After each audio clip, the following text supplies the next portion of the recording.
So I everyone, my name is Lokesh. स्वागत है आपका माई स्कूल पे। और आज से अपना शुरू हो रहा है नया चैप्टर जिसका नाम है जीओसी1। जीओसी1 बहुत बेहतरीन टॉपिक है यार। अगर इसको आप पढ़ेंगे, बहुत अच्छे से पढ़ेंगे, अपन पढ़ाएंगे साथ में, अच्छे से करेंगे इसको, तो आपकी पूरी ऑर्गेनिक केमिस्ट्री बहुत बेहतरीन हो जाएगी। तो जीओसी1 में अपन क्या क्या पढ़ेंगे चीजें वो समझना पड़ेगा आप लोगों को, क्योंकि मैक्सिमम बच्चों को यही दिक्कत आती है कि जीओसी1 में पढ़ना क्या है, सारी चीजें कैसे पढ़ रहे हैं अपन। जीओसी1 जीओसी2 क्या होती है, ध्यान रखना कि जीओसी1 जो पार्ट है अपना, जीओसी1 में अपन पढ़ेंगे बिल्कुल, क्योंकि अपन ने पहले आईपीसी खत्म किया, उसके बाद में अपन ने आइसोमेरिज्म खत्म किया। आज अपन शुरू कर रहे हैं जीओसी1। जीओसी1 में आपको पूरी ऑर्गेनिक केमिस्ट्री का जो बिल्कुल निचोड़ होता है, जिनके बेसिक पॉइंट होते हैं, जो जो चीजें वहां पे काम आएगी, मतलब जैसे टूल्स होते हैं ना, वो टूल्स सारे यहाँ पे पढ़ेंगे अपन। कौन कौन से टूल होते हैं जो आपके सारे जीओसी2 को बहुत बेहतरीन बनाते हैं, सारे रिएक्शन मैकेनिज्म को। तो जीओसी1 की क्लासेस बिल्कुल कंटिन्यू करना, डेली का डेली क्लास करना। क्या मैं बता रहा हूँ, एक एक चीज को समझना। मैं बिल्कुल बेसिक से स्टार्ट करूंगा, चाहे आपने कभी पढ़ा ना हो या फिर पढ़ा हो, कुछ भी मतलब नहीं इस चीज से। लेके आप पहली बार भी पढ़ रहे हैं, आपका बहुत बेहतरीन हो जाएगा जीओसी1। जीओसी2 मतलब पूरा ऑर्गेनिक बेहतरीन हो जाएगा। तो जीओसी1 सबसे ज्यादा काम की चीज है, क्वेश्चन यहां से आता है, ठीक है, लेकिन सबसे इंपॉर्टेंट है क्योंकि यहाँ का पूरा बेसिक आपकी ऑर्गेनिक केमिस्ट्री का मैं यहाँ पे पढ़ाने वाला हूँ। तो सबसे पहले अपन क्या है, हेडिंग डालेंगे जीओसी1। बहुत बेहतरीन क्लास है, 9 से 10 लेक्चर, 11 से 12 लेक्चर भी लग सकते हैं, क्योंकि मैं पॉइंट टू पॉइंट चीजें आपको पढ़ाऊंगा। टेंशन बिल्कुल मत लेना, 10 से 12 लेक्चर में खत्म हो जाएगा अपना जीओसी1, ठीक है। बड़े बड़े लेक्चर होंगे, 1-1.5 घंटे के, ठीक है। तो शुरू करते हैं अपन, क्या डालेंगे, जीओसी1 डालेंगे भाई, जीओसी फर्स्ट डाल देंगे। अब जीओसी फर्स्ट में अपन को क्या क्या पढ़ना है वो सारी चीजें मैं बताऊंगा। उसके पहले मैं 5 मिनट आपसे बेसिक चीजों पे डिस्कशन करना चाहता हूं। डिस्कशन क्या करूंगा, सिंपल बताना मेरे को कि अगर मान लीजिए अपन ऑर्गेनिक केमिस्ट्री में कार्बन कार्बन की बात करते हैं, ठीक है, कार्बन कार्बन की अपन बात करेंगे, तो मेरे को इतना बताओ कि ये वाला कार्बन होता है, तो कार्बन कुल कितने बॉन्ड बनाता है? आपको पता होगा भैया, बॉन्ड जो कार्बन होता है 4 बॉन्ड बनाता है। कितने बॉन्ड बनाता है? 4 बॉन्ड बनाता है कार्बन। जब कार्बन 4 बॉन्ड बनाएगा तो सिंपल पता है आपको, बॉन्ड कौन बनाते हैं? इलेक्ट्रॉन बनाते हैं। इलेक्ट्रॉन का मतलब क्या होता है कि ये वाला बॉन्ड है, ठीक है, तो इस वाले बॉन्ड में आपको पता होगा 2 इलेक्ट्रॉन्स होते हैं।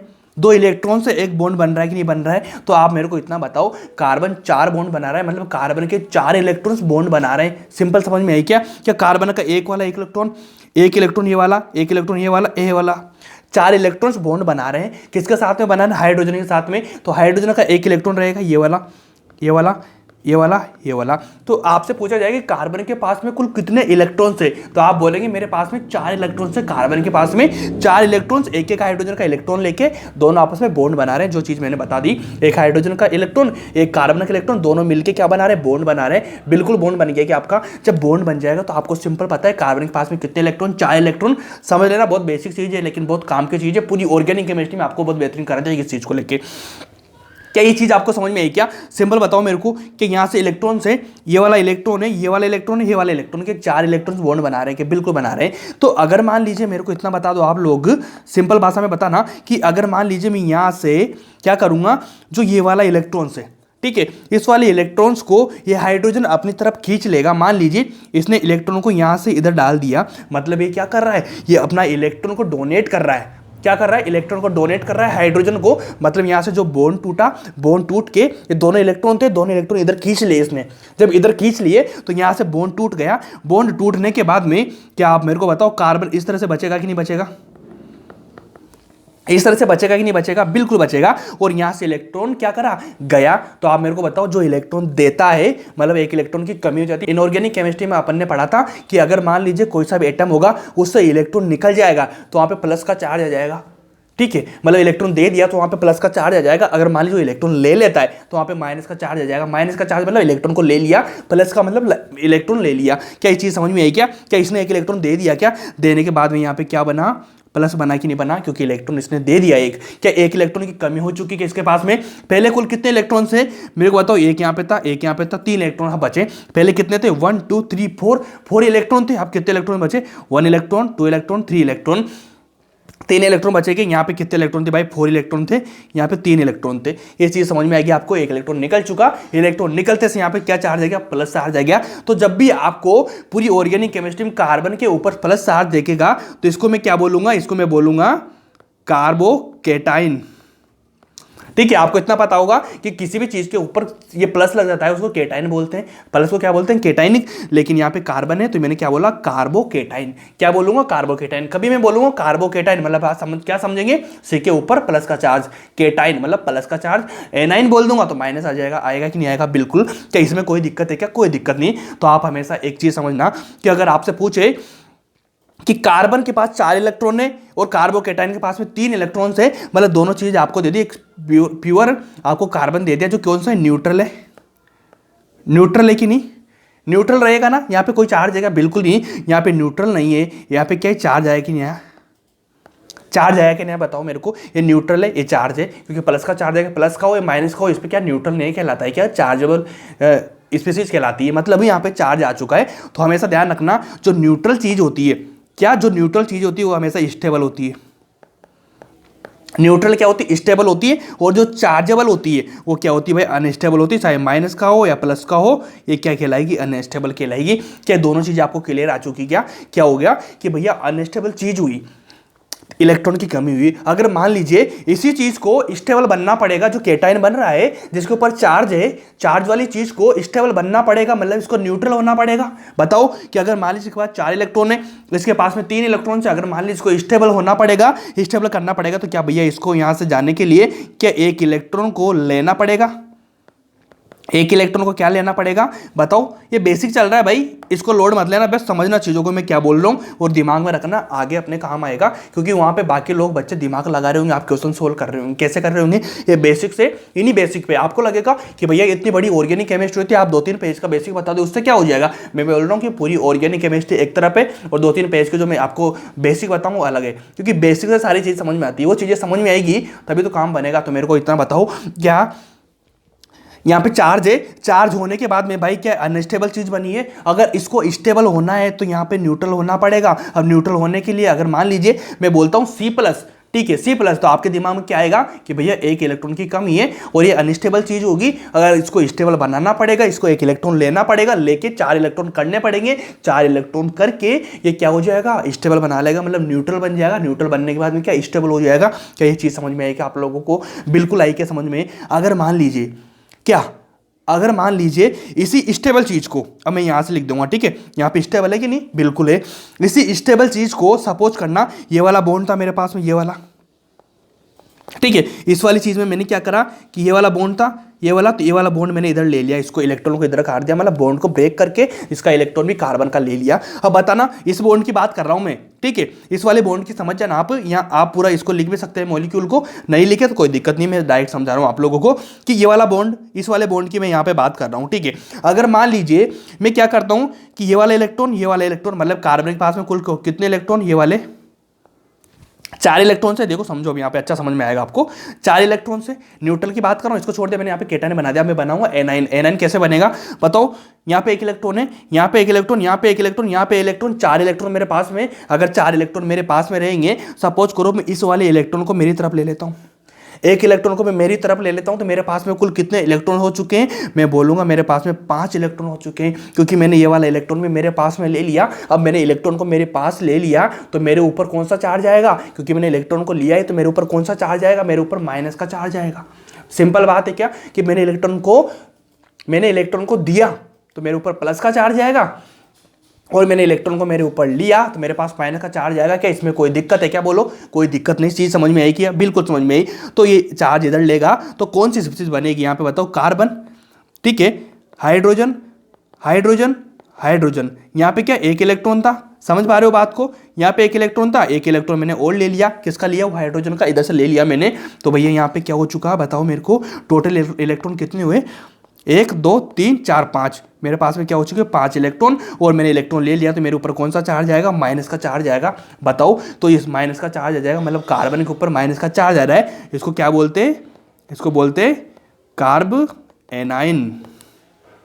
क्या बोलते हैं भाई इसको बोलते हैं कार्बेनाइन, इसको क्या बोलते हैं कार्बोकेटाइन, इसको क्या बोलते हैं कार्बेनाइन बोलते हैं। क्या ये चीज समझ में आई क्या, बिल्कुल समझ में आई। जब बात करना यहाँ पे तो स्टेबल था, स्टेबल क्या होता है, न्यूट्रल थिंग, ठीक है, न्यूट्रल एटम है, मतलब न्यूट्रल कंपाउंड है, वो क्या स्टेबल हो जाएगा, वो इसको बोल लेना, इसको क्या बोलते हैं, ये केटाइन बना, मतलब चार्ज आया ना इसके ऊपर, एनाइन बनाना, वहाँ पर केटाइन बना था, एनाइन बना तो इसके ऊपर चार्ज आया, चार्ज आते क्या हो जाएगा, अनस्टेबल हो जाएगा। क्या भैया एक चीज बता दी मेरे को, क्या प्लस आएगा तब स्टेबल होगा या फिर अनस्टेबल होगा, मैं बोलूंगा अनस्टेबल होगा। क्या माइनस आएगा तब अनस्टेबल होगा, हाँ होगा, प्लस आओ या माइनस आओ, चार्ज तो आ रहा है, जब चार्ज आ रहा है तो अनस्टेबल हो जाएगा। जब न्यूट्रल जाना पड़ेगा, इसको न्यूट्रल जाना पड़ेगा तब इसको स्टेबल कहलाएगी। हमेशा ध्यान रखना, स्टेबल होने के लिए न्यूट्रल होना पड़ेगा भाई, चार्ज आ रहा है तो अनस्टेबल चीज हो जाएगी। क्या इस वाली चीज में आपको चीजें समझ में आई क्या? क्या यहाँ पे माइनस लिया, ठीक है, एक इलेक्ट्रॉन लिया तो माइनस आया, एक इलेक्ट्रॉन निकाला तो प्लस आया, तो अनस्टेबल बन चुकी। स्टेबल होने के लिए इसको प्लस में जाना पड़ेगा। क्या कार्बोकेटाइन, इसको बोल दें कार्बोकेटाइन, इसको बोल दें कार्बेनाइन। क्या ये चीज समझ में आएगी क्या आप लोगों को? आसानी से आ चुकी क्या? बताओ मेरे को। अब एक चीज यहाँ पे इतना बता दो कि मैं लेता हूँ यहाँ पे CH, ये वाली चीज, ये वाली चीज, ये वाली चीज, क्या आप समझ पाए हो किस चीज को? क्या समझ पाए हो? CH3 प्लस मतलब एक इलेक्ट्रॉन निकल चुका है, इसको क्या बोल दूंगा? कार्बोकेटाइन। इसको क्या बोल दूंगा? कार्बेनाइन। यहाँ पे इसको न्यूट्रल हो चुका। अगर मैं स्टेबिलिटी की बात करूंगा तो स्टेबिलिटी इन दोनों में किसकी ज्यादा होगी भाई? बताओ मेरे को। इन दोनों में CH4 की ज्यादा होगी। अगर मैं इन दोनों की बात करूँ तो इसकी ज्यादा हो जाएगी। मतलब ये क्या हो जाएगा? स्टेबल हो जाएगा। ये दोनों क्या हो जाएंगे? अनस्टेबल।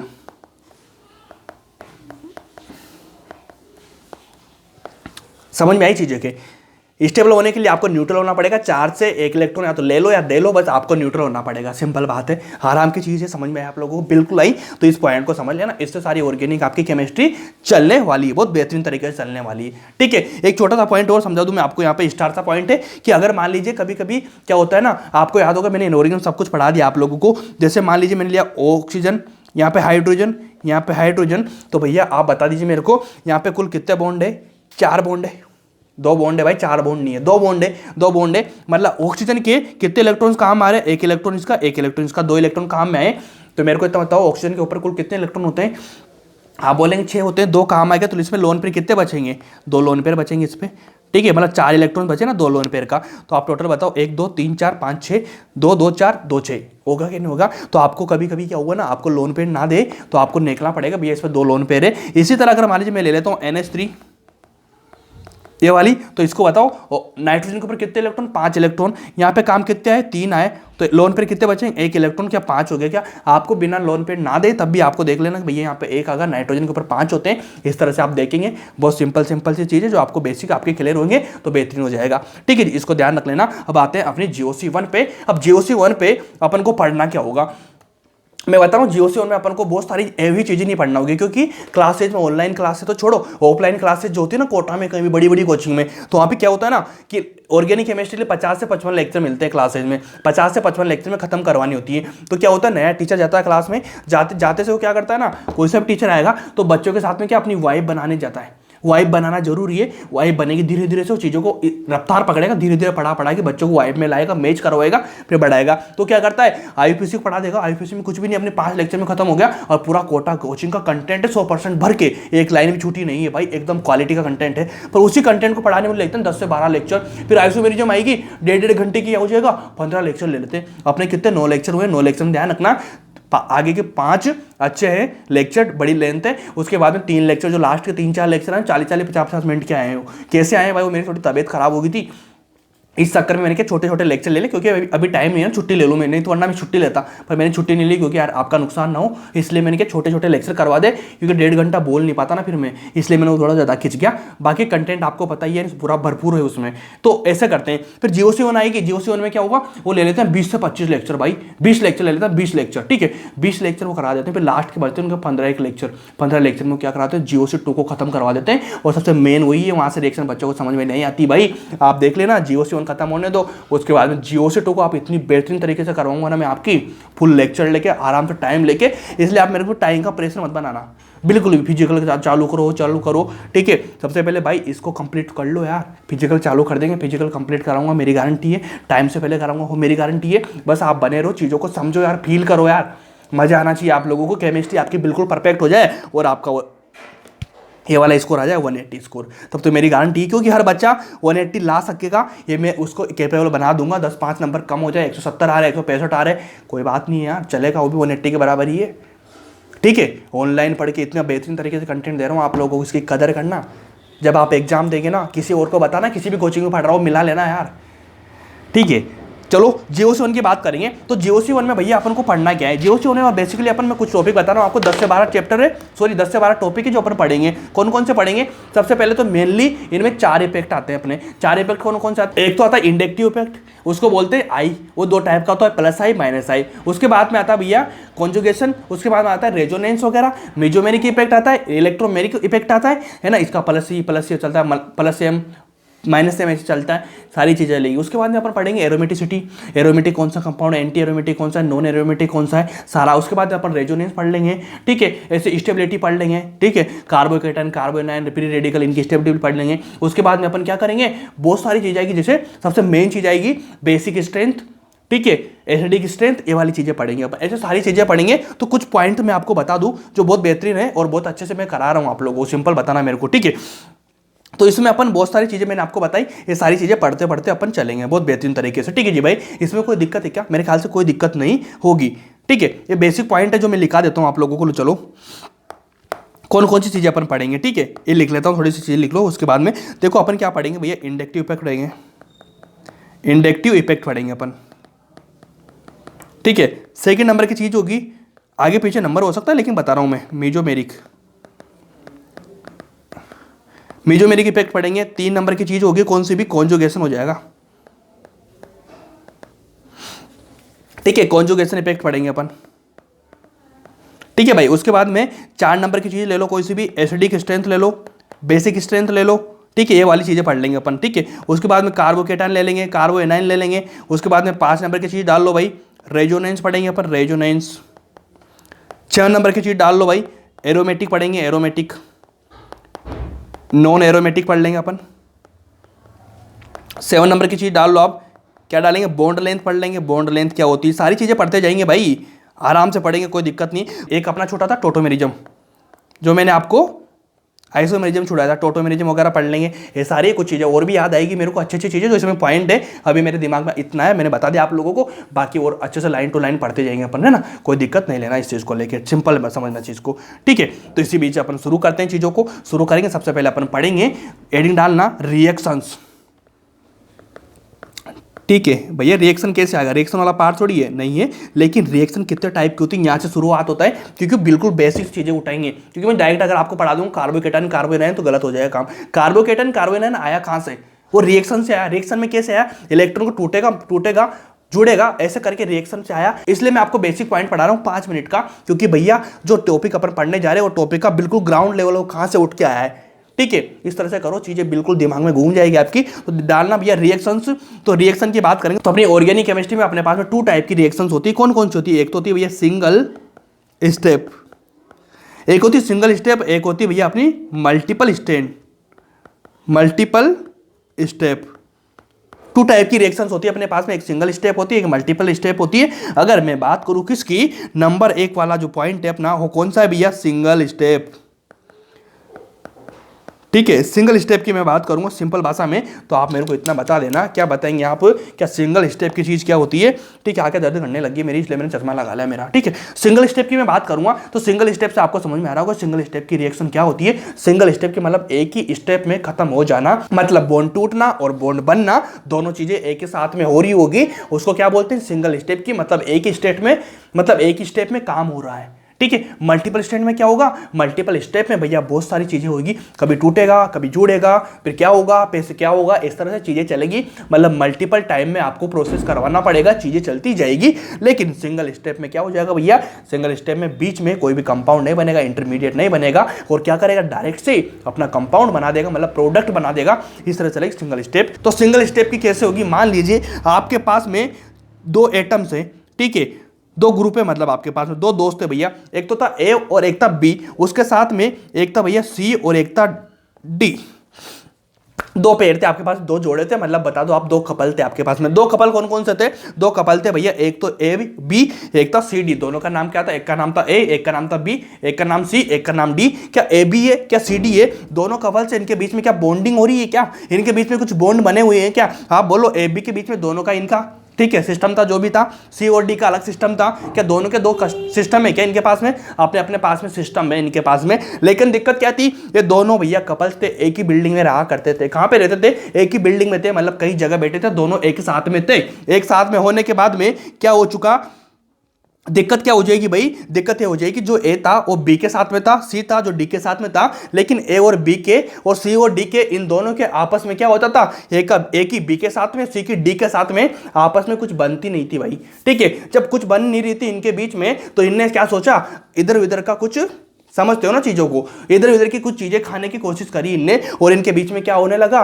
कि दूसरा वाला मिल रहा है। आपको पता है खुद के इंसान के सामने प्यार नहीं दिखता है, किसी औरों के साथ में प्यार मांगने की लोगों को आदत होती है। वो अपने में कुछ नहीं होता है, किसी और से अपने चीजों को एक्सपेक्ट करता है। टीसी सर क्या कर रहे थे, जब ए बी और सी डी था इनके बीच में बॉन्ड बन रहा था, ठीक है, अच्छा चल रहा था सब कुछ। लेकिन क्या हुआ, किसी दिन ये किसी पार्टी में शादी में दोनों मिले, मिलने के बाद में क्या हुआ, जो ए था और जो बी था और जो सी था और जो डी था, ये चारों चीज खड़े हुए थे। खड़े होने के बाद में क्या चीजें हुई, तो चीजें क्या हुई, जो ए था एक ही नजर पड़ी सी पे, एक ही नजर पड़ी सी पे, एक ही नजर सी पे पड़ने के बाद इन दोनों के बीच में कुछ होने लगा, कुछ अट्रैक्शन होने लगा, कुछ चीजें इनके बीच में होने लगी, बहुत दिनों से चल रही होगी पहले से। तो धीरे धीरे जिस दिन मिले तो इनने अपने आप को क्या कर लिया, बिल्कुल एक्सप्लोर कर दिया और अपने आप की जो बातें थी मुंह से कहने लगे कि तू मेरे लिए मैं तेरे लिए। इनके बीच की जो चीजें थी वो डिस्क्लोज हो चुकी है और बाकी होने के बाद में चीजें कनेक्ट होने लगी, अट्रैक्ट होने लगी, पास आने लगी। आने के बाद में क्या हुआ, समझना चीजों को, ए बी था सी डी था, इनके बीच में बॉन्ड थे। तो इनके बीच में क्या हुआ भाई,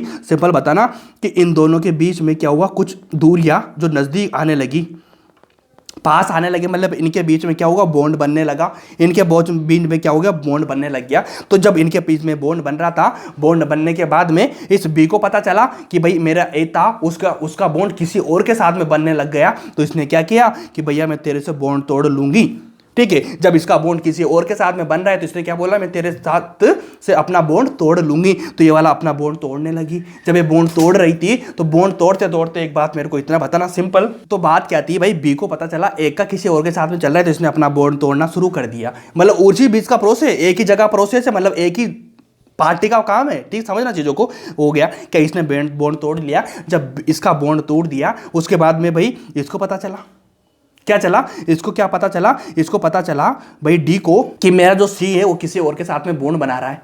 तो इसने भी क्या कर लिया, इसने भी बॉन्ड तोड़ लिया। इसने भी बॉन्ड तोड़ लिया इससे कि भाई तू फ्री रहे, तू तेरा काम कर, किसी और के साथ है तो उसके साथ ही रहे, मेरे को छोड़, खत्म होगी बात। फिर पता क्या हुआ, फिर हो गया कि भैया इसका बॉन्ड टूटा, इसका बॉन्ड टूटा। फिर बी और डी ने सोचा कि भाई इन दोनों ने बना लिया तो अपन भी बना लेते हैं अपने बॉन्ड, ठीक है, नए कपल्स बना लेते हैं, क्या हुआ इधर हो जाए अच्छा काम। तो इन दोनों ने क्या किया, इसने भी अपना बॉन्ड बना लिया। मतलब बात क्या हुई थी, ध्यान रखना, यहां पे क्या हुआ, ब्रेक हुआ। यहां पे क्या हुआ, बॉन्ड बने हुए मतलब मेक हुआ है, ऐसे लिखो, यहां पे समझ आ जाएगा, बी दिक्कत हो जाएगी। बात क्या हुई कि देखो यहां पे क्या हुआ, यहां पे बॉन्ड क्या हुआ, बॉन्ड यहां पे टूटा, यहां पे बॉन्ड टूटा और यहां पे बॉन्ड क्या हुआ, बना।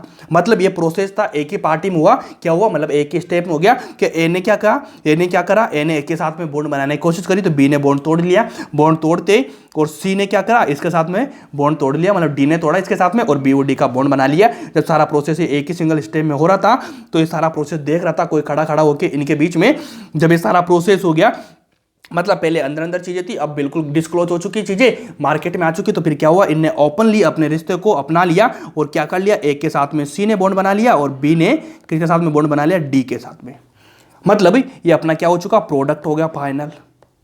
ये फाइनल प्रोडक्ट अपना बन चुका है। तो ध्यान रखना, सिंगल स्टेप में काम हुआ कि नहीं हुआ, क्या एक ही स्टेप में काम हो गया। इनने क्या चीजें लगाई कि महीना 2 महीना किधर चलेंगे, वहां चलेंगे, पार्टी करेंगे, घूमेंगे, ये चीजें करेंगे, ऐसा कुछ भी नहीं करा इनने क्या करा, डायरेक्ट ही एक बात देख ले, तेरा इसके साथ में बन रहा है, मेरा इसके साथ में बन रहा है, तो अपन दोनों बना लेंगे, ऐसा कर कि उन्होंने अपना काम निपटा लिया। क्या करा भाई, बॉन्ड इस तरह से बना लिया, सिंपल बॉन्ड बना लिया। तो यहाँ पे जो भी बीच में प्रोसेस हुआ इसको बोलते हैं भैया ट्रांजिशन स्टेट।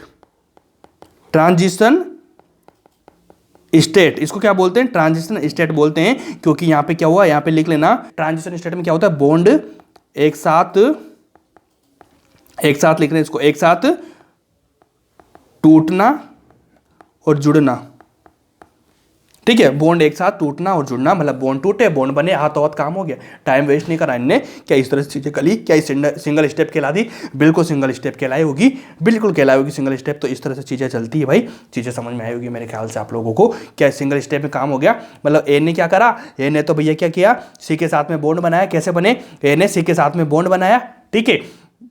जब इनके बीच में बॉन्ड बनता दिख, बी ने क्या सोचा कि भाई तू मेरे से बॉन्ड तोड़ ले, तो इसने अपना बॉन्ड तोड़ा। बॉन्ड तोड़ने के बाद क्या हो गया, इसने क्या सोचा, बी ने क्या, उसके बाद में डी दिखी, डी ने सोचा इसके साथ इसका बॉन्ड बन रहा है, तो इन दोनों ने बॉन्ड बना लिया। पहले इन दोनों ने बनाया, फिर इन दोनों ने बनाया, ऐसे करके बॉन्ड बन चुके। तो ये एक ही स्टेप में काम हो चुका, तो इसको बोलते हैं ट्रांजिशन स्टेट। और बॉन्ड एक साथ जुड़ना टूटना मतलब ट्रांजिशन स्टेट। तो सिंगल स्टेप में काम हुआ कि नहीं हुआ, हो चुका। अब बताना मेरे को, क्या अगर मान लीजिए मैं सेकेंड नंबर की बात करूँ, किसकी, सेकेंड नंबर की, सेकेंड नंबर क्या था, मल्टीपल स्टेप क्या मल्टीपल स्टेप क्या होती है?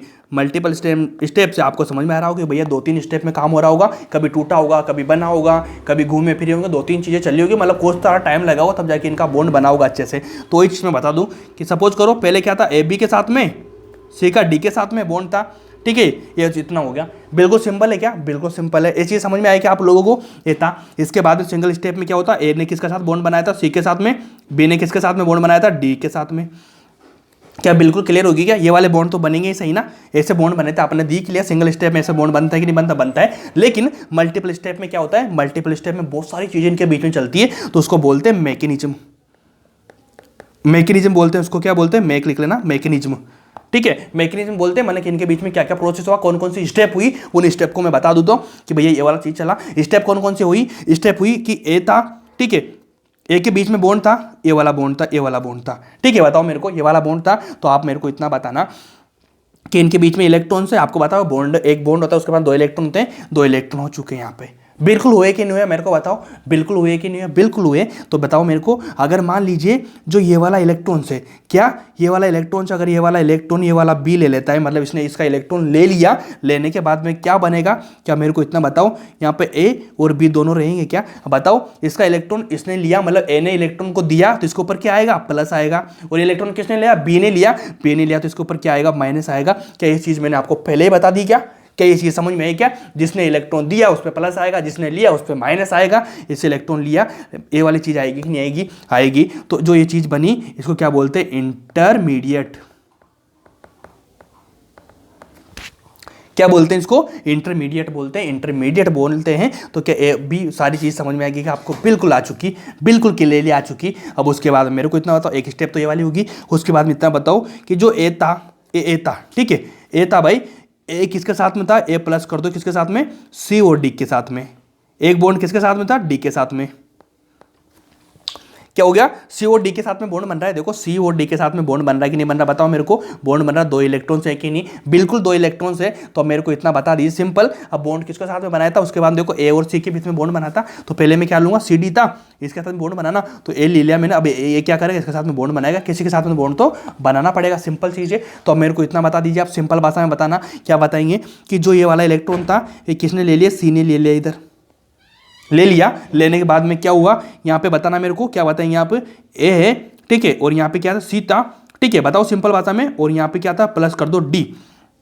अब बताओ मेरे को, इलेक्ट्रॉन किसने लिया, सी ने, सी ने लिया, तो यहाँ पे क्या आ जाएगा, माइनस आ जाएगा, ठीक है, तो इसको मैं माइनस कर दूंगा, रुको। उसके बाद डी था, डी ने क्या इलेक्ट्रॉन दिया, इसके ऊपर क्या आएगा, प्लस आएगा कि नहीं आएगा, डी आ गया। और एक और सी, ठीक है, ए तो ऐसा सेम रहेगा, ठीक है, सी ने इलेक्ट्रॉन लिया, लेने के बाद में इसके ऊपर एक इलेक्ट्रॉन आ चुका, मतलब 5 इलेक्ट्रॉन्स हो चुके हैं इसके पास में, ठीक है। तो 5 इलेक्ट्रॉन आएगा तो क्या करेगा, ये ए और सी के साथ में क्या कर लेगा, बॉन्ड बना लेगा। माइनस आया तो इसने बॉन्ड में कन्वर्ट कर दिया, तो इसने एसी के साथ में बॉन्ड बना दिया। क्या एसी के साथ में बॉन्ड बन रहा है क्या, बिल्कुल बन रहा है। ये चीज़ आपको समझ में आई क्या, बिल्कुल समझ में आई होगी। क्या क्लियर है क्या चीज़, बिल्कुल क्लियर है। उसके बाद में बॉन्ड किसके बाद बीच में बना था, बी और डी के बॉन्ड में। तो ध्यान रखना, बी कौन सा है, माइनस है, माइनस है बी, बिल्कुल माइनस है, ये वाली चीज़ है। उसके बाद में डी कौन सा है, प्लस, डी प्लस है, ये वाला देखो। तो बताओ, जिसके पास में एक इलेक्ट्रॉन ज्यादा है, इसके पास में एक इलेक्ट्रॉन कम है, तो इसने एक इलेक्ट्रॉन इसको दिया, देने के बाद इसने क्या कर लिया, बी और डी के बीच में क्या हो चुका, बॉन्ड बन चुका। क्या ये चीज समझ में आई कि आपको 3 स्टेप लगे हैं, एक स्टेप तो ये वाली लगी, एक वाली स्टेप लगी, एक वाली यहाँ पे जो इंटरमीडिएट बना, मतलब 1 2 3 3 स्टेप में काम हुआ, मल्टीपल स्टेप लगी नहीं, पहले इंटरमीडिएट बना, फिर बॉन्ड बने, मतलब प्रोडक्ट तो यहाँ पे जाके बने, बीच में क्या हुआ, प्लस माइनस वाला इंटरमीडिएट। तो इसको क्या बोलते हैं, कार्बोकेटाइन, इसको क्या बोलते हैं, कार्बोएनाइन। क्या ये चीज समझ में आई कि आप लोगों को, बिल्कुल बताओ, सिंपल बताना है ना। उसके बाद में जो ये बॉन्ड टूटा, इस बॉन्ड को बोलते हैं भैया, क्या बोलते हैं, हेट्रोलाइटिक बॉन्ड क्लीवेज। इसको बोलते हैं हेट्रोलाइटिक बॉन्ड क्लीवेज। मतलब जो बीच का इलेक्ट्रॉन से दोनों, वो दोनों क्या बराबर नहीं होके एक तरफ शिफ्ट हो चुके। देखो इस तरफ शिफ्ट हो गए ना, एक तरफ, इसके पास इसका इलेक्ट्रॉन इसने ले लिया ना, तो इसको क्या बोलते हैं, हेट्रोलाइटिक। अगर मान लीजिए ये वाले इलेक्ट्रॉन से ये वाले अगर दोनों इलेक्ट्रॉन एक इधर जाएगा एक इधर जाएगा, मतलब यहाँ पे क्या बनेगा, ए डॉट बनेगा, बी डॉट बनेगा, मतलब इसको क्या बोलते हैं, इसको बोलते हैं भैया फ्री रेडिकल। तो ये क्या होता है, हेट्रोलाइटिक। तो ये वाला हो गया, इसको बोलते हैं होमोलाइटिक। क्या बोलते हैं इसको, होमोलाइटिक बोलते हैं इसको। समझ लेना, इस चीज़ को लिख लेना आपकी कॉपी में, लिखे तो, बाकी तो कोई दिक्कत नहीं, मैं आगे बता दूंगा सब कुछ। क्या ये चीज़ समझ में आई कि आपको बिल्कुल समझ में आई। उसके बाद में अगर मान ली एक डायग्राम बनता है, यहाँ पे डायग्राम क्या बनता है, एनर्जी डायग्राम बनता है। तो एनर्जी डायग्राम क्या होता है, इस तरह से बनता है भाई, इस तरह से, इस तरह से। इसको क्या बोलते हैं, रिएक्टेंट, इसको क्या बोलते हैं, प्रोडक्ट। और इनके बीच की जो ये वाली स्टेप है, ये वाली, इसको बोलते हैं भैया, क्या बोलते हैं, इसको यहाँ लिख देता हूँ मैं, इंटरमीडिएट। मतलब इससे आपको क्या समझ में आया कि आपको समझ में आया रिएक्टेंट और प्रोडक्ट के बीच में कुछ एक और चीज बनी जहाँ पे डाउन आया, मतलब एक नई स्टेप आई, उस स्टेप को क्या बोलते हैं, इंटरमीडिएट बोलते हैं। इंटरमीडिएट बोलते हैं कि नहीं बोलते हैं, जब इसको इंटरमीडिएट बोलेंगे, इसको रिएक्टेंट, इसको प्रोडक्ट, इसको क्या बोलेंगे, इंटरमीडिएट बोलेंगे। सिंपल बात है क्या, जब सिंपल बात होगी आप लोगों को समझ में आ रहा होगा कि इंटरमीडिएट कहाँ बन रहा है, रिएक्टेंट और प्रोडक्ट के बीच में। कि ये वाली प्रोसेस आपको समझ में आई क्या, दोबारा समझा दूँ क्या भाई, बताओ, दोबारा समझा दूँ क्या, बिल्कुल समझाता हूँ।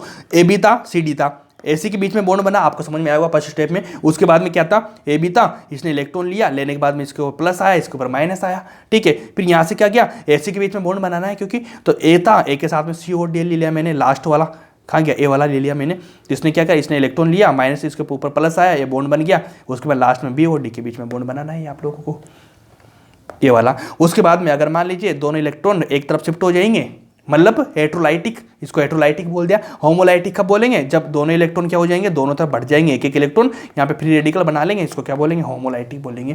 क्या ये चीज़ समझ में आई कि आपको बहुत आसान है क्या, बहुत आसान है क्या। दो स्टेप में आपकी रिएक्शन चलेगी क्या, बिल्कुल चलेगी। तो आप बताना मेरे से, यहाँ से प्लस माइनस और फ्री रेडिकल तीनों चीज़ बन चुकी क्या, तीनों चीज़ बन चुकी क्या। यहाँ से इंटरमीडिएट बनेगा कि नहीं बनेगा, इंटरमीडिएट कौन कौन से बनेंगे बताओ मेरे को, कौन कौन से बनेंगे रिएक्शन में, बताना मेरे को, सिंपल बताना कि भैया प्लस ये बनेगा, माइनस बनेगा, इसको कार्बोकेटाइन बोलेंगे, इसको कार्बोनाइन बोलेंगे, बोलेंगे कि नहीं बोलेंगे, बताओ बताओ मेरे को, सिंपल बताना, सिंपल बताना, आसान बताना। क्या बताएंगे कि अगर मान लीजिए, अब लिखना यहाँ पे इंटरमीडिएट पढ़ेंगे अपन,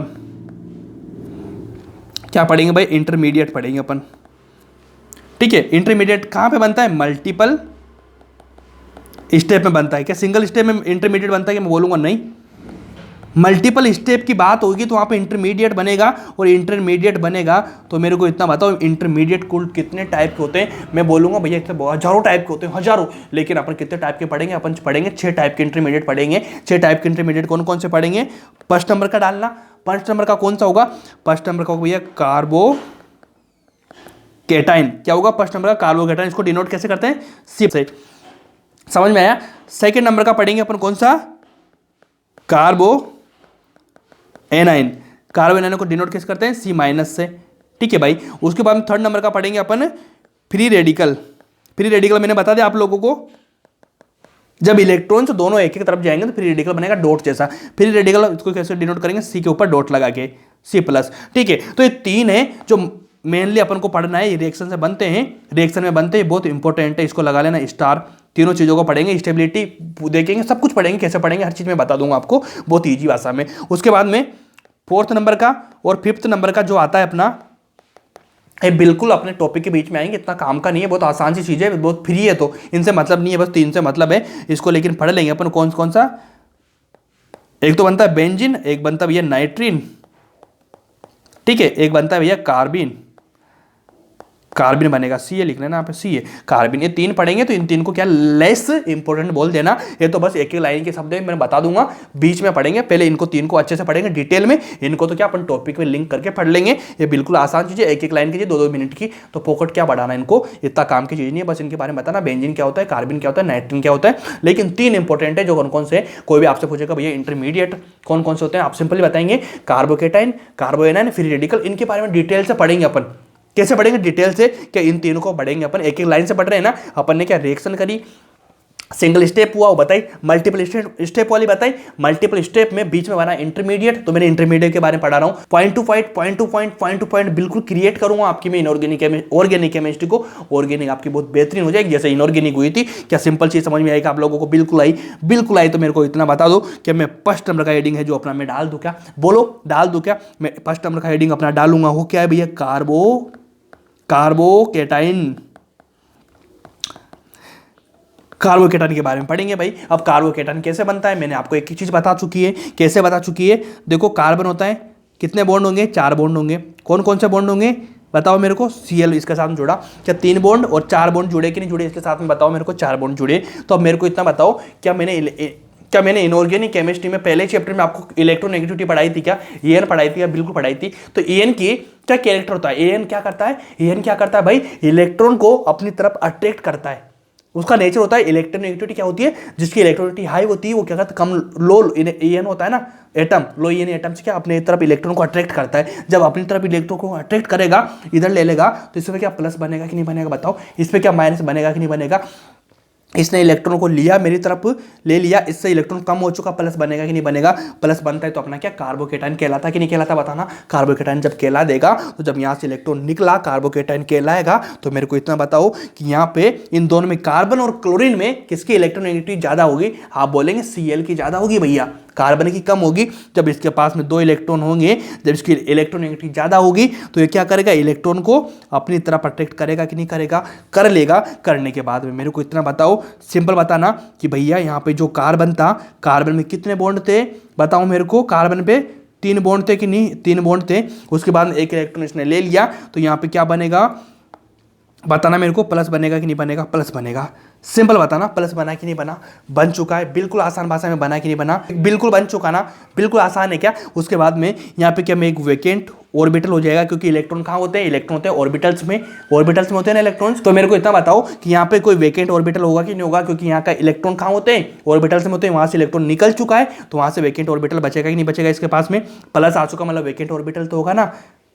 जेब में पैसा है मेरे पास में 10 रुपये, वो निकाल लेगा तो खाली जेब बचेगी ना। इसका इलेक्ट्रॉन ले लिया कार्बन का, तो वेकेंट ऑर्बिटल आएगा कि नहीं आएगा, आएगा। क्या ये कार्बोकेटाइन कहलाएगा कि नहीं कहलाएगा। अगर मेरे को इतना बताओ, कार्बोकेटाइन की एक एक चीज मैं आपको बता दूंगा, डिटेल में बता दूंगा कि भैया कार्बोकेटाइन से कोई सा भी क्वेश्चन आ जाए आप आराम से कर देंगे, चाहे कितना डिटेल में लो आप बिल्कुल कर लेंगे। तो इसके बारे में आपको 10 से 12 चीजें बताऊंगा। कैसे बताऊंगा, इस चीज़ों से निकाल के, मेरे मन से कुछ नहीं बताऊंगा, इसमें बताऊंगा आपको कि भैया यहाँ से कहाँ से क्वेश्चन आ सकता है, क्या क्या पूछ सकता है आप लोगों से, ठीक है। और सारी चीज़ें जो मैं बताऊंगा, क्वेश्चन चाहे आए या ना आए, लेकिन वो सारी चीज़ें आपकी ऑर्गेनिक केमिस्ट्री में बिल्कुल पॉइंट टू पॉइंट काम आएगी। कैसे आएगी भाई बताना मेरे को, सिंपल भाषा में लिख लेना। क्या लिखेंगे, सबसे पहले नंबर 1 पॉइंट लिखेंगे कि मेरे को इतना बता दो कि मैं आपसे पूछूं भैया कि इसका हाइब्रिडाइजेशन क्या होता है। तो हाइब्रिडाइजेशन आप कैसे निकालते हैं, आप करते हैं बॉन्ड को क्या करते हैं, काउंट करते हैं, लोन पेयर को काउंट करते हैं, उनका जितना काउंट आता है उससे एक कम, जितना काउंट उससे एक कम क्या आपका हो जाएगा, हाइब्रिडाइजेशन होता है कि नहीं होता है, होता है। बताओ इसमें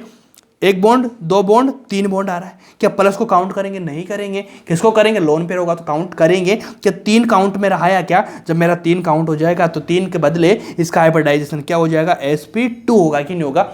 sp3 कब होगा, जब 4 काउंट आएगा, मेरे पास में 3 काउंट आए तो मैं क्या लिखूंगा, sp2 लिखूंगा कि नहीं लिखूंगा, क्योंकि एक s में 2 किस में जाएंगे, p में। क्या sp2 मेरा हाइब्रिडाइजेशन हो गया क्या इस चीज को देख के है नॉलेज आपको यहाँ से डिनोट करी क्या, बिल्कुल करी। क्या sp2 आया कि नहीं आया, बिल्कुल आया। जब sp2 आ जाएगा तो मेरे को इतना बताओ कि sp2 की ज्योमेट्री की मैं बात करता हूँ, तो इसकी ज्योमेट्री क्या होती है, sp2 की होती है भैया ट्राइगोनल प्लेनर। ट्राइगोनल प्लेनर होती कि नहीं इनऑर्गेनिक केमिस्ट्री में, आपसे पूछ रहा हूँ, भूल तो नहीं गए आप। अगर भूल गए तो रिवाइज कर लेना यार, इनऑर्गेनिक केमिस्ट्री को रिवाइज नहीं करेंगे ना तो फिर तो दिक्कत हो जाएगी।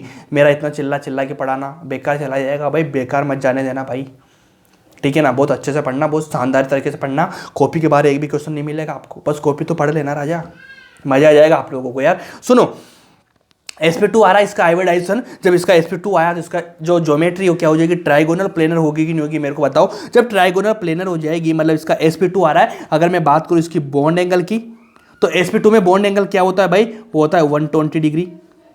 बताओ मेरे को, क्या मैंने हाइब्रिडाइजेशन इसको देख के निकाला, इसको देख के 2 चीजें मैंने इससे निकाल दी कि जब sp2 आता है तो ट्राइगोनल प्लेनर होता है, होने के बाद में अगर मैं बॉन्ड एंगल की बात करूं तो बॉन्ड एंगल भैया 120 डिग्री होता है कि नहीं होता है। इनके बीच में क्या 120 डिग्री का बॉन्ड एंगल होगा कि नहीं होगा, बताओ मेरे को। 120 डिग्री का बॉन्ड एंगल होगा राजा। जब 120 डिग्री का बॉन्ड एंगल होगा, क्या 3 चीजें आपको समझ में आई क्या। उसके बाद में क्या आपको यहाँ पे वेकेंट ऑर्बिटल दिख रहा है क्या, तो लिख दो यार, वेकेंट ऑर्बिटल लिख दो यहाँ पे।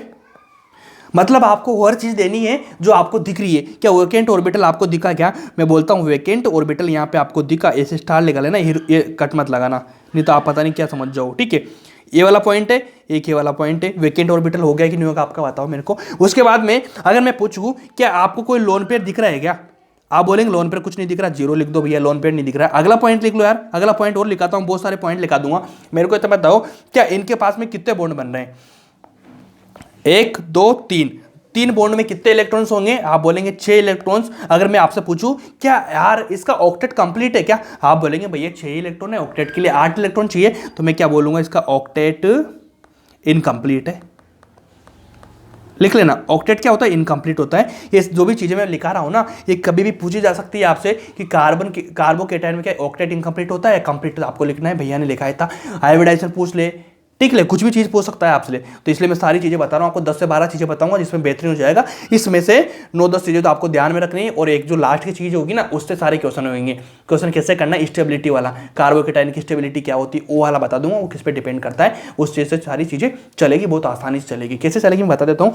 देखो क्या ऑक्टेट इनकम्प्लीट है किसका? बिल्कुल ऑक्टेट इनकम्प्लीट होगा। अब उसके बाद में अगर मैं बात करूँ किसकी, कि भैया जो कार्बोकेटाइन होता है तो क्या होता है, लेवाइस एसिड होगा कि नहीं होगा बताओ। तो अब आपको ध्यान में आया होगा कि लेवाइस एसिड क्या होते हैं। लेवाइस एसिड होते हैं कि अगर मान लीजिए भैया एसिड क्या करता है, इलेक्ट्रॉन को लेता है, एसिड लेता है इलेक्ट्रॉन को, वो अपनी तरफ क्या करेगा, इलेक्ट्रॉन को लेगा। तो इलेक्ट्रॉन को लेगा कहाँ, जब उसके पास में खाली जेब होगी, मतलब खाली जगह होगी तभी तो इलेक्ट्रॉन को लेगा ना। एसिड का नेचर क्या होता है, इलेक्ट्रॉन को लेना, लेकिन लेगा कब, जिसके बाद जगह खाली हो।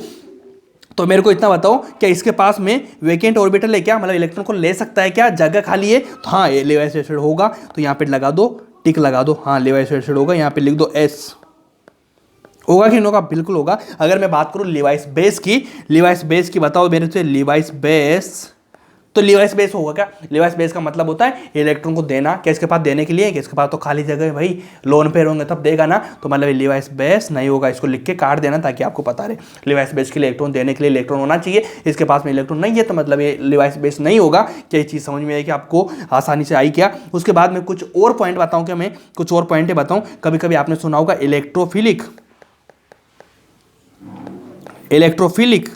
ऐसी चीजें सुनी होगी। तो इलेक्ट्रोफिलिक क्या होता है? इलेक्ट्रोफिलिक का मतलब इलेक्ट्रॉन का मतलब होता है इलेक्ट्रॉन, और फिलिक का मतलब होता है लवर। क्या हो जाएगा, लवर हो जाएगा। मतलब ये किसका लवर है, इलेक्ट्रॉन का। तो मेरे को बताओ क्या इलेक्ट्रोफिलिक होगा कि नहीं होगा, मेरे को बताओ। क्या इलेक्ट्रॉन का लवर है, मतलब इलेक्ट्रॉन को लेगा। आप जिसके लवर होते हैं उसको तरफ अपनी तरफ लेना चाहते हो ना, उसके साथ रहना चाहते हो ना, मतलब उनको लेना चाहते हो, उसके साथ रहना चाहते हो, घूमना चाहते हो, कुछ तो करना चाहते हो, मतलब आप इलेक्ट्रॉन को लेंगे। इलेक्ट्रॉन का मतलब इलेक्ट्रॉन, और फिलिक का मतलब लव। इलेक्ट्रॉन को क्या कर रहा है, अपनी तरफ लेगा, मतलब इलेक्ट्रॉन को लेना चाहेगा। मतलब जब उसके पास इलेक्ट्रॉन की कमी होगी तब तो लेगा। क्या इलेक्ट्रॉन की कमी है क्या, बताओ। इलेक्ट्रॉन की कमी है, वैकेंट ऑर्बिटल है, मतलब इलेक्ट्रॉन को ले सकता है। जब ले सकता है तो भैया इलेक्ट्रोफिलिक होगा कि नहीं होगा, मेरे को बताओ। ये होगा, एस लिख देना यहाँ पे, इलेक्ट्रोफिलिक होगा, बिल्कुल होगा। उसके बाद में अगली नॉलेज के बारे में बता दूं कि डायमैग्नेटिक होगा, पैरामैग्नेटिक होगा, बताओ मेरे को। तो डायमैग्नेटिक और पैरामैग्नेटिक का अंतर क्या होता है? डायमैग्नेटिक क्या होता है, जहां पे जो इलेक्ट्रॉन्स होते हैं आपके, वहां पे क्या होते हैं, सारे पेयर्ड होते हैं। अनपेड इलेक्ट्रॉन होता है तो क्या बोलते हैं उसको, पैरामैग्नेटिक बोलते हैं। तो मेरे को इतना बताओ इसमें कि इसमें एक पेयर तीनों पेयर दिख रहे हैं, क्या आपको अनपेड इलेक्ट्रॉन कोई दिख रहा है क्या? नहीं दिख रहा है, तो इसको क्या बोल दूंगा मैं, डायमैग्नेटिक। डायमैग्नेटिक बोल दूंगा, नहीं बोल दूंगा मैं इसको, क्योंकि यहाँ पे इलेक्ट्रॉन है ही नहीं। मतलब इलेक्ट्रॉन अनपेड नहीं है, इलेक्ट्रॉन तो है लेकिन सारे पेयर्ड है, मतलब जोड़ा बना हुआ है। जब जोड़ा बना हुआ है तो जब आपको एक इलेक्ट्रॉन, सिंगल इलेक्ट्रॉन मिलता है ना, तब जाके वो क्या कहलाता है, पैरामैग्नेटिक कहलाता है। लेकिन भैया तो डायमैग्नेटिक हो रहा है, मतलब यहाँ तो इलेक्ट्रॉन पेयर्ड हो रहे हैं, जोड़े में हो रहे हैं, तो इसको क्या बोलते हैं, डायमैग्नेटिक बोल देंगे। इस चीज़ में कोई दिक्कत है क्या? कोई दिक्कत नहीं। तो ये सारी नॉलेज की बातें हो चुकी। अब इसके बाद में अपना लास्ट पॉइंट है जो बहुत इंपॉर्टेंट है, वो क्या होता है भैया, क्या होता है बताओ मेरे को, स्टेबिलिटी ऑफ कार्बोकेटाइन। ऐसे लिख दूं क्या, स्टेबिलिटी ऑफ कार्बोकेटाइन, ये बहुत इंपॉर्टेंट है। ये सारी चीज़ तो आपकी बेसिक चीज़ें जो आपकी नॉलेज में होना चाहिए, ठीक है। लेकिन जो आपके क्वेश्चन बनेंगे वो किस पे चलेंगे, स्टेबिलिटी ऑफ कार्बोकेटाइन। यहाँ से क्वेश्चन आता है मैक्सिमम क्वेश्चन, ये सारा क्वेश्चन नहीं आएगा, ये क्वेश्चन आएगा स्टेबिलिटी ऑफ कार्बोकेटाइन, ठीक है। इसको याद रखना, लेकिन आपकी नॉलेज बढ़ेगी इस चीज़ों से, और काम आएगी, अपने पढ़ने में काम आएगी। एग्जाम में आओ ना, पढ़ाई जो सारे क्वेश्चन जो एग्जाम में आएंगे ना, इसी से होंगे। बताओ स्टेबिलिटी ऑफ कार्बोकेटाइन। तो भैया कार्बोकेटाइन का आप मेरे को इतना बताओ, समझना चीज़ों को, फॉर्मूला याद मत करना, समझना। कार्बोकेटाइन है, इलेक्ट्रॉन की कमी है, तो मेरे को बताओ एक कौन सा इसके साथ में ग्रुप जुड़े, या फिर कि किसकी स्टेबिलिटी कैसे बढ़ेगी, कोई साथ में जुड़ेगा तब, ठीक है। तो भैया जब इसके पास इलेक्ट्रॉन की कमी है तो ये किसके साथ में दोस्ती रखना चाहेगा, ये रखना चाहेगा कि जिसके पास इलेक्ट्रॉन्स हो, जिसके पास इलेक्ट्रॉन होंगे उससे अपना इलेक्ट्रॉन लेके अपनी कमी पूरी कर लेगा। अगर मान ले खुद भी बिल्कुल गरीब है, भिखारी है, भिखारी से दोस्ती रखेगा तो भैया दोनों भिखारी होकर घूमेंगे, ठीक है। जब ये किसी रिच इंसान से दोस्ती रखेगा, ये खुद भिखारी तो कुछ तो देगा थोड़ा बहुत तो, और अपना काम तो बना ही लेगा ना यार। तो इसलिए स्टेबिलिटी ऑफ कार्बोकेटाइन किस पे डिपेंड करती है मेरे को बताओ। ये डिपेंड करती है भैया, डायरेक्टली प्रोपोर्शनल लिख दूं मैं, किस पे डिपेंड करती है, ये डिपेंड करती है इलेक्ट्रॉन डोनेटिंग ग्रुप पे। इलेक्ट्रॉन डोनेटिंग ग्रुप पे मतलब किस पे डिपेंड करेगी, इलेक्ट्रॉन डोनेटिंग ग्रुप पे। मतलब इलेक्ट्रॉन डोनेटिंग ग्रुप इसके साथ में जुड़ेगा, जुड़ने के बाद में क्या हो जाएगा मेरे को बताओ सिंपल भाषा में। जब इलेक्ट्रॉन डोनेटिंग ग्रुप इसके साथ में जुड़ जाएगा तो भैया इसकी स्टेबिलिटी बढ़ जाएगी, क्योंकि इलेक्ट्रॉन ले रहा होगा। अगर मान लीजिए कभी कभी क्या हो जाएगा, C+ है, ठीक है, C+ के साथ में सपोज करिए इलेक्ट्रॉन विद्रोही ग्रुप जुड़ जाए, मतलब इससे इलेक्ट्रॉन निकाले, मतलब इसके पास में इलेक्ट्रॉन की कमी है और ऐसा ग्रुप जुड़ा है कि इससे इलेक्ट्रॉन उल्टा ले, तो भैया तो और गरीब हो जाएगा, ये तो और गरीब हो जाएगा। तो किस पे डिपेंड करेगा, डायरेक्टली प्रोपोर्शनल नहीं, इनवर्सली, ठीक है। तो ऐसे लिखते हैं ना, इनवर्सली को 1 लिख के नीचे क्या लिख देते हैं अपन, इलेक्ट्रॉन विद्रोइंग ग्रुप। अब आपके दिमाग में आ रहा कौन सा इलेक्ट्रॉन डोनेटिंग, कौन सा विद्रोइंग, तो मैं सब बता दूंगा यार, अभी तुम लिखो।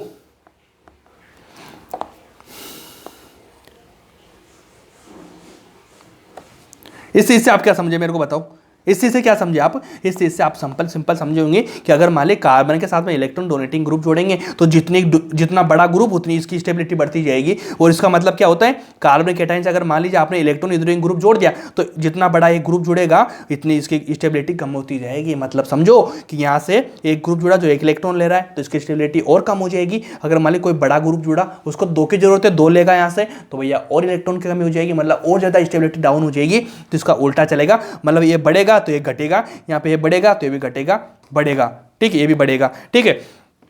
तो डायरेक्टली प्रोपोर्शनल और इनवर्सली प्रोपोर्शनल आप समझते होंगे कि अगर डायरेक्टली प्रोपोर्शनल है तो मतलब दोनों चीज बढ़ेगी, ये बढ़ेगा तो ये भी बढ़ेगा। और इनवर्सली में क्या होता है, अगर ये बढ़ेगा तो ये घटेगा, ठीक है, अगर ये बढ़ेगा तो ये घटेगा, ठीक है, ये बढ़ेगा तो ये घटेगा, मतलब ये वाला बढ़ रहा है, क्या करेंगे, ये वाला बढ़ रहा है तो ये वाला क्या हो जाएगा, घट जाएगा। क्या इसको जानते हैं क्या, आपको समझ में आई क्या, बिल्कुल फॉर्मूले मत जाना। क्या कार्बोकेटाइन इलेक्ट्रॉन की कमी, इलेक्ट्रॉन की कमी, तो भैया ऐसा ग्रुप जुड़ना चाहिए जो इसको इलेक्ट्रॉन दे, इलेक्ट्रॉन डोनेटिंग, तब इसकी स्टेबिलिटी बढ़ेगी कि नहीं बढ़ेगी, ठीक है। अगर मान लीजिए इसके साथ ऐसा ग्रुप जुड़ा जो इलेक्ट्रॉन को लेगा, मतलब इलेक्ट्रॉन को विद्रोह करेगा, जो विद्रोह करने के बाद तो भैया इसकी स्टेबिलिटी भी डाउन हो जाएगी, घट जाएगी। तो भैया ये वाला फॉर्मूला राइट। और राजा मैंने दूसरा पेन चला दिया, ठीक है, इसको सही कर लेना भाई, हो गया मेरे से गलती हो गया, माफ कर सकते हो मुझे क्या, चलो बताओ, ये वाला, ठीक है, इसको कर लेना भाई, ये पेन दूसरा चला दिया, मैंने सोचा वो होगा मिटने वाला, ठीक है। ये वाला ग्रुप है, इसमें कार्बोकेटाइन आपको खत्म हो चुका, कार्बोकेटाइन कैसे इलेक्ट्रॉन निकल चुका। ये चीज़ बिल्कुल आसान भाषा में आप समझ जाना और कर लेना भाई इसको, ठीक है। अब अगला सेकंड नंबर का कौन सा था अपना, कार्बो एनाइन। यार मुंह से बोला करो भाई, जो मैं पढ़ा रहा हूँ ना उसको मुंह से बोला करो। जैसे मैं बोलता हूँ कार्बो, तो आपको ध्यान होना चाहिए कार्बो क्या होता है, एनाइन। ऐसे बोलेंगे ना आप, बोलने के बाद आपकी फ्रीक्वेंसी बढ़ेगी, आपको समझ में बेटर आएगी चीज़ें। ध्यान रखना, कार्बो एनाइन हो जाएगा ये। जब कार्बो एनाइन हो जाएगा तो मेरे को इतना बताओ कि कार्बो एनाइन का मतलब आप क्या समझते हैं। आप कुछ नहीं समझते, लेकिन आज सब कुछ समझ जाएंगे कि एक कार्बन है, बिल्कुल। इसके साथ में मैं क्या जोड़ दिया, लिथियम जोड़ दिया मैंने। तो अब मेरे को बताओ इन दोनों में एन किसकी ज़्यादा, कार्बन की, लिथियम की। आप बोलेंगे भैया कार्बन की एन ज़्यादा है, तो यहाँ से जो इलेक्ट्रॉन्स होंगे, इलेक्ट्रॉन क्या करेगा, जिसकी एन ज़्यादा वो इलेक्ट्रॉन को ले लेगा। तो इसने इसकी तरफ इलेक्ट्रॉन ले लिए, इसकी तरफ ले लिया, तो लेने के बाद में क्या होता है, जो इलेक्ट्रॉन लेगा, ठीक है, क्या जो इलेक्ट्रॉन लेगा उसके ऊपर माइनस आएगा। बिल्कुल आएगा कि नहीं आएगा, बिल्कुल आ जाएगा कि नहीं बताओ मेरे को, बिल्कुल माइनस आ जाएगा। और यहाँ पे पहले कितने इलेक्ट्रॉन थे, 3 और 4 थे, एक और आ गया 5 आ चुका। तो मैं ऐसे कर सकता हूँ, यहाँ पे एक ऑर्बिटल बना के 5 इलेक्ट्रॉन कर दूँ मैं, ठीक है। 3 इलेक्ट्रॉन और 5 इलेक्ट्रॉन हुए कि नहीं हुए बताओ मेरे को। ये 2 इलेक्ट्रॉन यहाँ पे पड़े हुए ऑर्बिटल में, ठीक है। ऑर्बिटल में तो आएंगे इलेक्ट्रॉन, ऐसे ना फ्री घूमते रहेंगे, एक ऑर्बिटल एक घर रहेगा उनको रहने के लिए। क्या इलेक्ट्रॉन यहाँ पे रहेंगे कि नहीं बताओ मेरे को, रहेंगे, बहुत शानदार तरीके से रहेंगे। क्या बताओ, एक चीज़ समझ में आई कि आपको, बिल्कुल आ गई, ये माइनस लग गया, मतलब इसमें कार्बोकेटाइन बन चुका। मतलब टोटल यहाँ कितने, 5 इलेक्ट्रॉन चुके। पहले यहाँ पे कितने इलेक्ट्रॉन थे, 4 इलेक्ट्रॉन, यहाँ पे कितने इलेक्ट्रॉन चुके, 5 इलेक्ट्रॉन चुके, कार्बन आयन बन गया। समझ में आएगी चीज़, बिल्कुल आसान है, बिल्कुल आसान है। क्या बताओ मेरे को, क्योंकि इलेक्ट्रॉन इसने क्यों लिया है, कार्बन की एन ज़्यादा होती है, क्यों थी, एन किस पर डिपेंड करती है, 1/साइज पे। लिथियम पहले आएगा, लिथियम के बाद इधर जाएंगे, कार्बन आएगा, तो इधर जाने पे साइज घटती है, साइज इसकी कम, मतलब 1/साइज, मतलब जिसकी साइज कम उसकी एन ज़्यादा, दोनों में साइज किसी कम, लिथियम की या कार्बन की।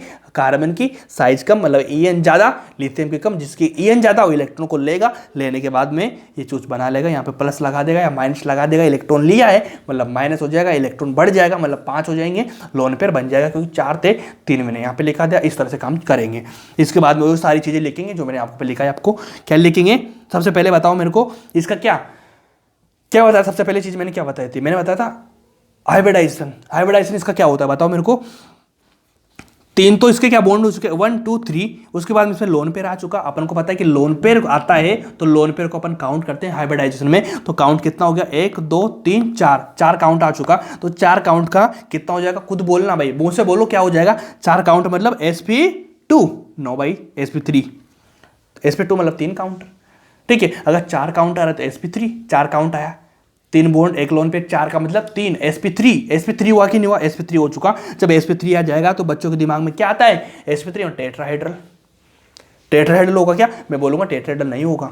ऐसा क्यों नहीं होगा कि अगर मान लो उसके चारों बॉन्ड आते हैं ना भाई, 1 2 3 4, ऐसा बोल सुनो, 1 2 3 4 मतलब जैसे कार्बन है 1 2 3 4, चारों बॉन्ड आ जाएंगे मतलब लोन पेयर नहीं आएगा। जब लोन पेयर नहीं आएगा तो मेरे को बताओ इतना कि जब चारों बॉन्ड आएंगे तब टेट्राहेड्रल होता है। जब 3 बॉन्ड और 1 लोन पेयर आ जाता है ना, 1 लोन पेयर आ जाएगा ना भैया, तो वहां पे जो इसकी ज्योमेट्री होती है वो बोलती है पिरामिडल। क्या हो जाती है, पिरामिडल हो जाती है। जब पिरामिडल हो जाएगी तो sp3 में भैया इसका बॉन्ड एंगल की बात करता हूँ, बॉन्ड एंगल, तो बॉन्ड एंगल कितना हो जाता है मेरे को बताओ, 109 डिग्री होता है। सेकंड वेकेंड को छोड़ो, 109 डिग्री लिखो तुम, तो 109 डिग्री हो जाएगा कि नहीं हो जाएगा मेरे को बताओ, बताओ सिंपल बताओ, हो जाएगा। उसके बाद में क्या इसके पास में वैकेंट ऑर्बिटल है क्या, इसके पास में वैकेंट ऑर्बिटल है क्या। ऑर्बिटल में 2 इलेक्ट्रॉन आते हैं, 2 इलेक्ट्रॉन कंप्लीट है, तो मैं बोलूंगा नो, वैकेंट ऑर्बिटल इसके पास में नहीं है भैया। अगर नहीं है तो अगला पॉइंट लो। अगला पॉइंट क्या लेंगे, लोन पेयर लेंगे। लोन पेयर दिख रहा है कि आपको, हाँ एक दिख रहा है इसमें। लोन पेयर कितना, 1 लोन पेयर है, क्या दिखा कि यहाँ पे लोन पेयर कितना था, 0 था। वैकेंट ऑर्बिटल था, ऑक्टेट कंप्लीट था, बिल्कुल था। क्या लोन पेयर है क्या मेरे को बताओ, बिल्कुल है। क्या सिंपल चीज आपको समझ में आई क्या, बता। उसके बाद में यहाँ पे मैं लिख देता हूँ बीपी मतलब बॉन्ड पेयर कितने, 1 2 3, बॉन्ड पेयर 3 है क्या, मतलब जो बॉन्ड कितने, लोन पेयर मतलब जो इलेक्ट्रॉन पड़े होते हैं, 1 लोन पेयर हो गया, बॉन्ड पेयर कितने 3, 1 2 3, क्या बॉन्ड पेयर 3 हो चुके, क्या बिल्कुल हो चुके, बताओ मेरे को। उसके बाद में सबसे इंपॉर्टेंट चीज जो है वो क्या होती है, न्यूक्लियोफिलिक। मैंने आपको बताया था वहां पे कि न्यूक्लियोफिलिक और इलेक्ट्रोफिलिक क्या होता है। इलेक्ट्रोफिलिक मतलब इसको इलेक्ट्रॉन की कमी है, इलेक्ट्रॉन से प्यार करता है। और न्यूक्लियोफिलिक मतलब ये न्यूक्लियस हो गया, और फिलिक यानी प्यार, मतलब न्यूक्लियस से प्यार करेगा। प्यार किससे करेगा, इलेक्ट्रॉन जहां होंगे इलेक्ट्रॉन से प्यार करेगा ना, मतलब न्यूक्लियस में, मतलब न्यूक्लियस से क्या होता है, न्यूक्लियोफिलिक मतलब न्यूक्लियस से प्यार कर रहा है। इसका मतलब है क्या, मतलब ये इलेक्ट्रॉन उसके न्यूक्लियस में होंगे। तो आप मेरे को बताओ इसका न्यूक्लियस क्या, ये वाला, इसके पास इलेक्ट्रॉन है, मतलब ये क्या हो जाएगा, एस हो जाएगा। न्यूक्लियोफिलिक होता है क्योंकि जिसके पास, समझ जाना, इलेक्ट्रोफिलिक न्यूक्लियोफिलिक बहुत सारी चीजें आएगी, अपनी रिएक्शन आएगी, कौन सी न्यूक्लियोफिलिक कौन सी इलेक्ट्रोफिलिक। तो आपको ध्यान रखना, इलेक्ट्रोफिलिक मतलब ये इलेक्ट्रॉन को ले रहा है, मतलब इसको इलेक्ट्रॉन से प्यार है, मतलब इसके पास इलेक्ट्रॉन की कमी है। न्यूक्लियोफिलिक मतलब न्यूक्लियस से प्यार है, मतलब इसके पास न्यूक्लियस के पास में क्या इलेक्ट्रॉन है, क्या इसके पास में इलेक्ट्रॉन है, देखो। तो इसको क्या न्यूक्लियोफिलिक बोल देंगे, एस बोल देंगे, इसको एस लगा देना, स्टार लगा देना। अच्छी चीज़ है भाई, बताओ मेरे को ये वाली चीज़। अब इसके बाद बताओ कि इसका ऑक्टेट जो है, ऑक्टेट कंप्लीट है क्या, इसका ऑक्टेट कंप्लीट है क्या, बताओ मेरे को। 3 बॉन्ड के कितने, 6 इलेक्ट्रॉन, 2 इलेक्ट्रॉन यहाँ पे पड़े, 8 इलेक्ट्रॉन हो चुके, तो मैं बोलूंगा एस। हाँ एस, इसका ऑक्टेट कंप्लीट है। 8 इलेक्ट्रॉन हो रहे कि नहीं हो रहे भाई, 2 2 2, 1 इलेक्ट्रॉन है, 1 इलेक्ट्रॉन है, 6 और 2 ये वाले कितने हो चुके हैं, 8 हो चुके। क्या ऑक्टेट आपका कंप्लीट हो चुका है, बिल्कुल हो चुका। अगला ले लीजिए भाई, अगला क्या लेंगे, इसको क्या डायमैग्नेटिक है, पैरामैग्नेटिक बोलेंगे, इसको बोलते हैं डायमैग्नेटिक है क्या, बताओ मेरे को। हाँ डायमैग्नेटिक है, डायमैग्नेटिक मतलब सारे क्या पेयर है क्या, मैं बताओ। यहाँ पे 2 पेयर सारा पेयर्ड है, इलेक्ट्रॉन एक सिंगल बचा नहीं, तो डायमैग्नेटिक खेला जाएगा, इसमें कोई दिक्कत नहीं होगी। अगला ले लो भाई, क्या ये लिवाइस एसिड है क्या, लिवाइस एसिड है क्या, बताओ मेरे को, एसिड है क्या बताओ। लिवाइस एसिड मतलब इलेक्ट्रॉन को क्या करेगा, लेगा, इलेक्ट्रॉन को लेगा कब, जब उसके पास जगह होगी। क्या इसके पास में जगह है, ऑक्टेट कंप्लीट, इलेक्ट्रॉन लेने की जगह नहीं है, तो लिवाइस एसिड नहीं होगा। मतलब ये क्या हो जाएगा, लिवाइस बेस होगा कि नहीं होगा। अब लिवाइस बेस कैसे होता है आपको पता होगा, Levi's base, yes Levi's base होगा कि नहीं, लिवाइस बेस मतलब इलेक्ट्रॉन को देगा, इलेक्ट्रॉन होंगे तब देगा ना। इसके बाद देखो लोन पे पड़ा हुआ इलेक्ट्रॉन है मतलब दे सकता है, तो लिवाइस बेस कहलाएगा। बिल्कुल गारंटेड। इस चीज़ को लेकर क्लियर हो जाना कि आपको समझ में आई क्या, बिल्कुल समझ में आई क्या ये चीज़ अच्छी है क्या, बिल्कुल अच्छी है। अब लास्ट अपना जो फाइनल पॉइंट है वो क्या भैया, स्टेबिलिटी, स्टेबिलिटी ऑफ कार्बो एनाइन। अब कार्बो एनाइन की स्टेबिलिटी डिपेंड करती है। अब बताओ मेरे को कि कार्बो एनाइन मतलब इलेक्ट्रॉन है इसके पास में, ठीक है। जब इलेक्ट्रॉन है तो इसके साथ में कौन सा ग्रुप जब जुड़ेगा, जब स्टेबल हो जाएगा। तो मेरे को इतना बता दो आप, सिंपल बताना कि मैंने क्या बताए थे आप लोगों को कि भैया चार्ज आ जाएगा तो अनस्टेबल हो जाएगा, होगा कि नहीं होगा। कोई सा चार्ज हो तो इसको क्या होना पड़ेगा, न्यूट्रल होना पड़ेगा। तो वहां पर तो क्या था देखो, से मतलब एक इलेक्ट्रॉन निकल चुका, तो इलेक्ट्रॉन निकल चुका तो इसको स्टेबल होने के लिए क्या करना पड़ेगा, न्यूट्रल होना पड़ेगा। न्यूट्रल होने के लिए इसको एक की कमी, तो एक इलेक्ट्रॉन लेना पड़ेगा, 3 की जगह 4 हो जाएंगे, न्यूट्रल हो जाएगा, न्यूट्रल हो जाएगा चार्ज बिल्कुल। तो इसको क्या इलेक्ट्रॉन लेना पड़ेगा, तो इलेक्ट्रॉन जो देगा ना ऐसा ग्रुप जुड़े तब जाके इलेक्ट्रॉन न्यूट्रल होगा। यहाँ बताओ C माइनस मतलब एक इलेक्ट्रॉन ज्यादा है, एक इलेक्ट्रॉन ज्यादा है मतलब इसको एक इलेक्ट्रॉन देना पड़ेगा, तब इसके पास 4 इलेक्ट्रॉन बचेंगे। जब 4 इलेक्ट्रॉन बच जाएंगे तो स्टेबल हो जाएगा क्योंकि न्यूट्रल हो जाएगा। तो इसके साथ कौन सा ग्रुप जोड़ूं मैं, कि इलेक्ट्रॉन देने वाला दूंगा तो भैया और इलेक्ट्रॉन लेगा, ये तो और चार्ज बढ़ जाएगा, ये तो और अनस्टेबल हो जाएगा। मतलब इसके साथ में ऐसा ग्रुप जोड़ूं मैं कि वो इलेक्ट्रॉन ले ले, इलेक्ट्रॉन इससे एक इलेक्ट्रॉन लेके इसको न्यूट्रल कर दे और इसकी स्टेबिलिटी बढ़ा दे। तो C माइनस हो गया। तो इसके साथ में कौन सा जोड़ूंगा, इलेक्ट्रॉन विद्रोइंग,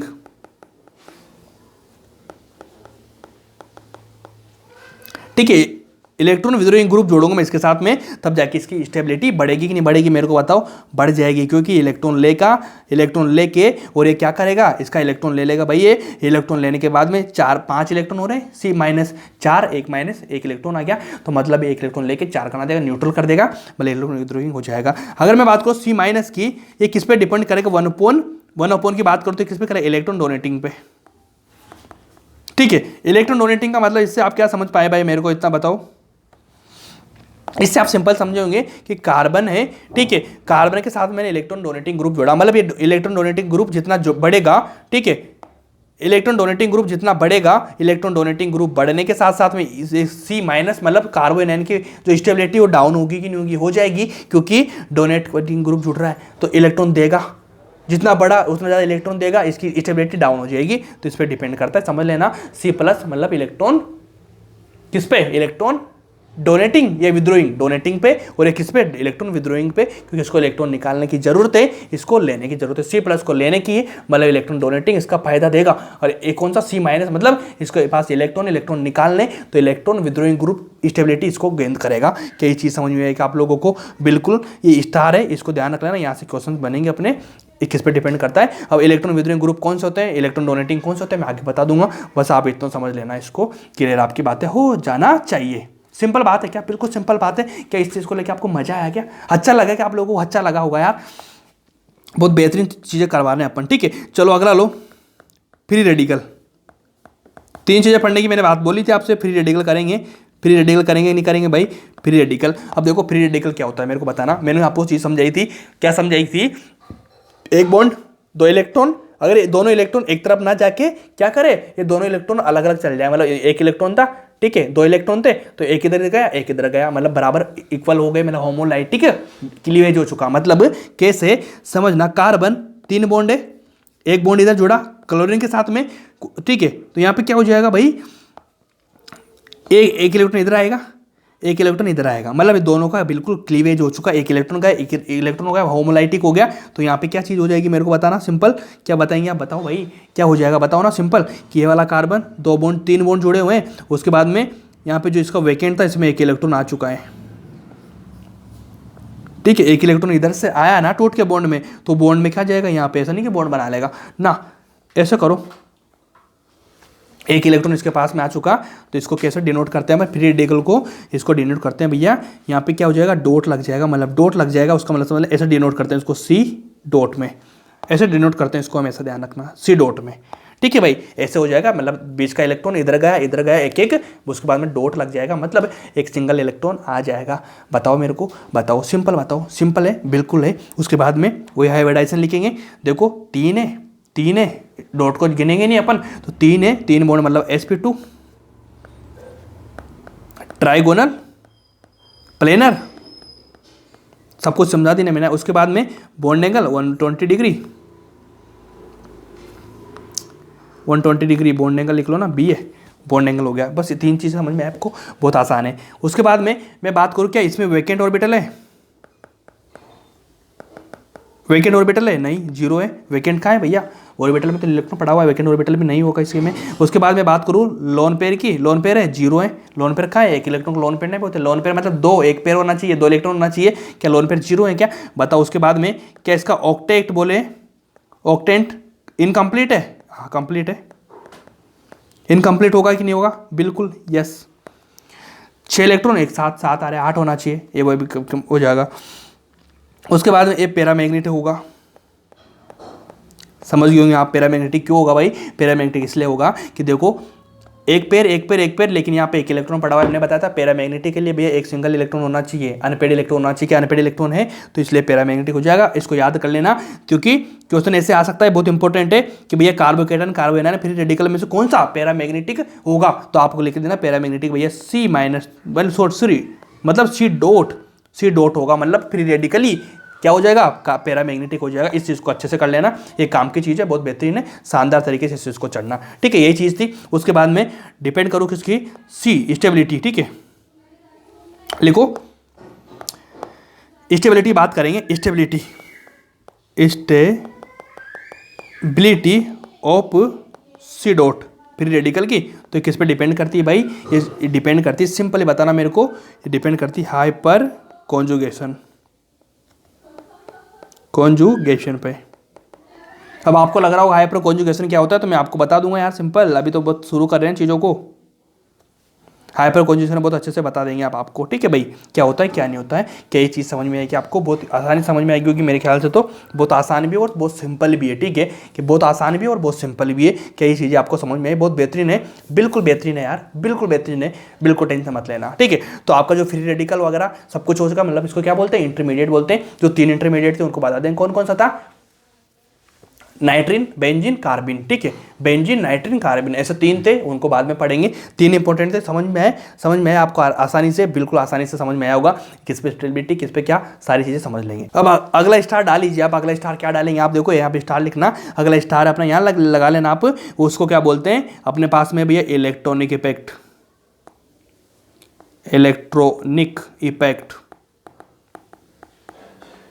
इफेक्ट्स करो, कोई 3-4 है जो अपन को पढ़ने पड़ेंगे। अब देखो इलेक्ट्रॉनिक इफेक्ट्स की मैं बात करूंगा, तो इलेक्ट्रॉनिक इफेक्ट्स अपने सिलेबस में 4 तरीके से 5 तरीके, बहुत सारे हो सकते हैं, लेकिन अपन यहाँ कितने पढ़ेंगे? 4 तरीके के पढ़ेंगे, 4 या 5 मैं बढ़ूँ, 5 तरीके से पढ़ेंगे अपन।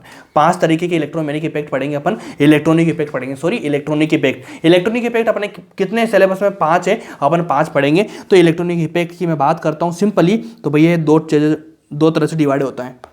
क्या? इलेक्ट्रॉनिक इफेक्ट 2 तरह से डिवाइड होता है। 2 तरह से कौन कौन सा हो जाएगा? फर्स्ट होता है भैया परमानेंट, एक होता है टेम्परेरी, TMP लिख लेना इसको, टेम्परेरी। ठीक है, टेम्परेरी लिख लो। ठीक है, कौन कौन सा होता है? एक तो परमानेंट होता है, एक टेम्परेरी होता है। क्वेश्चन पूछा जाएगा आपसे, कैसे पूछा जाएगा? इन 4 में से 5 जो मैं आपको इफेक्ट बताऊंगा, 5 में से 4 ऑप्शन आ जाएंगे और आपसे पूछेंगे कि इनमें से कौन सा टेम्परेरी इफेक्ट है, तो आपको लिख देना है। वो आपसे पूछेंगे परमानेंट इफेक्ट कौन सा है, तो आपको लिखना है। बस इनके नाम ध्यान रखना कि ये वाले इफेक्ट है और सारे हैं, तो ध्यान में रख लेना भैया। इनमें से फर्स्ट नंबर का जो अपना आएगा, फर्स्ट नंबर का अपना कौन सा होता है? वो होता है भैया इंडक्टिव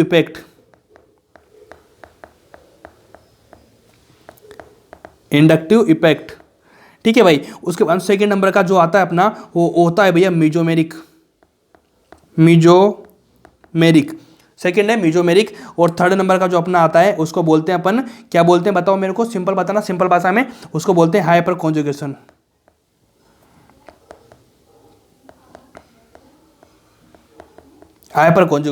तो 3 ही है इक्वली। तो इन 3 को क्या बोलते हैं?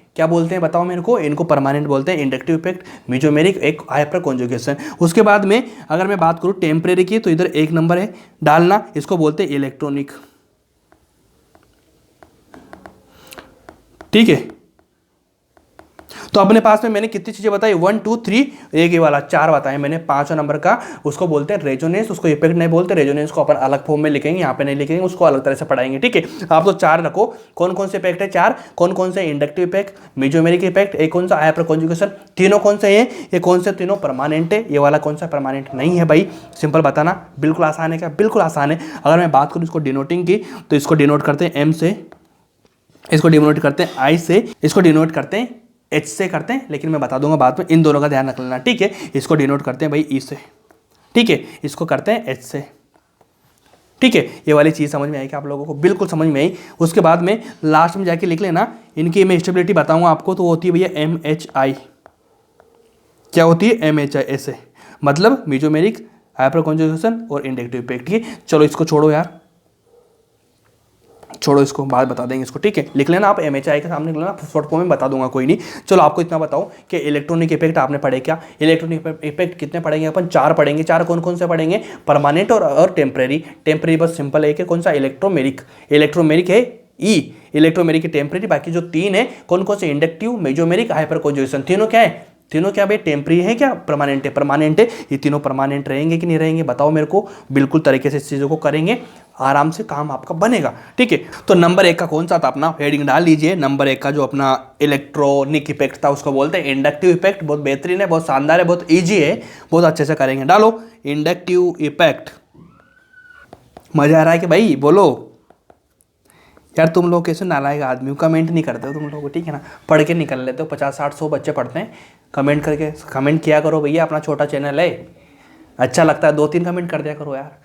कैसा चल रहा है चीज़ें बताया तो करो कम से कम, ठीक है। कमेंट वमेंट कर दिया करो, मज़ा आएगा मेरे को भी। तुम्हें तो मैं दे ही रहा हूँ मज़ा, ठीक है। नहीं तो पैसे लूँगा, फिर ध्यान रख लेना। 5-5 10-10 हज़ार रुपये फीस है तुम्हारी, डाल देना मेरे अकाउंट नंबर में, ठीक है। 10-10 हज़ार रुपये डाल देना फीस, ठीक है भाई? डाल दोगे ना? ठीक है, मैं वेट करता हूँ तुम्हारा। चलो इंडक्टिव इफेक्ट पढ़ेंगे अपन। क्या पढ़ेंगे? इंडक्टिव इफेक्ट पढ़ेंगे। क्या पढ़ रहे हैं अपन? Electronic effect. कितने? 4, ठीक है भाई। चलो शुरू करते हैं। शुरू कैसे करेंगे? नंबर 1 पे क्या डाला आपने? इंडक्टिव इफेक्ट वाला, ठीक है। इंडक्टिव इफेक्ट होता क्या है बताओ मेरे को। इंडक्टिव इफेक्ट को मैं बात करूंगा तो इतना बता दीजिए मेरे को कि भैया इंडक्टिव इफेक्ट को डिनोट कैसे करते हैं अपन? डिनोट करते हैं इसको आई इफेक्ट बोलते हैं, इसको आई, ठीक है, आई, इसको आई बोलते हैं। और जो ये आई होता है ना भैया, ये 2 टाइप का होता है। 2 टाइप का होता है। एक क्या क्या होता है? एक तो होता है प्लस आई, एक होता है माइनस आई, ठीक है। 2 तरह के मिलेंगे आपको। ये जो आई इफेक्ट है ये 2 टाइप का होगा, एक तो प्लस आई होगा, एक माइनस आई होगा। बस इतना ध्यान रखना, प्लस आई होगा, माइनस आई होगा, सब कुछ मैं बता दूंगा। लेकिन क्या प्लस आई है, माइनस आई है, समझ पाए आप चीज़ों को? समझ पाए आप? बिल्कुल ईजी है क्या? बिल्कुल ईजी है, बहुत आसान है क्या? बिल्कुल आसान है, ये चीज़ समझ में आई। इसमें कुछ एडिंग डालेंगे आप। एडिंग क्या मतलब? वो पॉइंट लिखेंगे, 7-8 पॉइंट पढ़ाऊंगा। थ्योरेटिकल पॉइंट है, क्योंकि यहाँ से थ्योरेटिकल क्वेश्चन भी आता है भाई। कैसे आता है मैं बताता हूँ कि इसको क्या बोलते हैं। इसको बोलते हैं पार्शियल, मतलब है ना बिल्कुल पूरा अटैक नहीं करता है, पार्शियल चलता है, ठीक है। इसको बोलते हैं partial displacement. Partial displacement of sigma. Sigma bond मतलब पाई बॉन्ड में नहीं लगेगा, ये सिग्मा बॉन्ड में लगेगा, ध्यान रखना। Partial displacement of sigma bond, मतलब सिग्मा बॉन्ड में पार्शियल डिस्प्लेसमेंट होगा किसका? इलेक्ट्रॉन का। Partial displacement of sigma bond, है ना। अब सिग्मा बॉन्ड के जो इलेक्ट्रॉन है वो कहां से डिस्प्लेसमेंट करेंगे? वो करेंगे less EN atom to more EN atom. ये चीज़ तो मैंने पहले बता ही दिया आप लोगों को यार।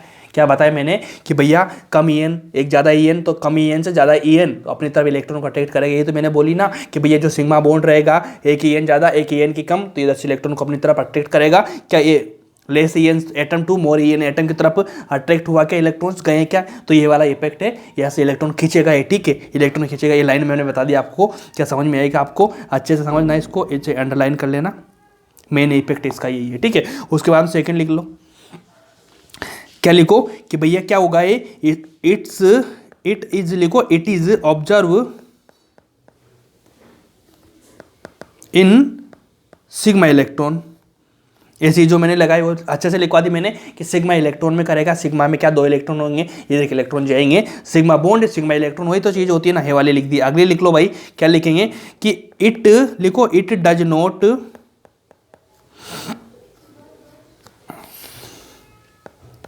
Have any relation with pi bond,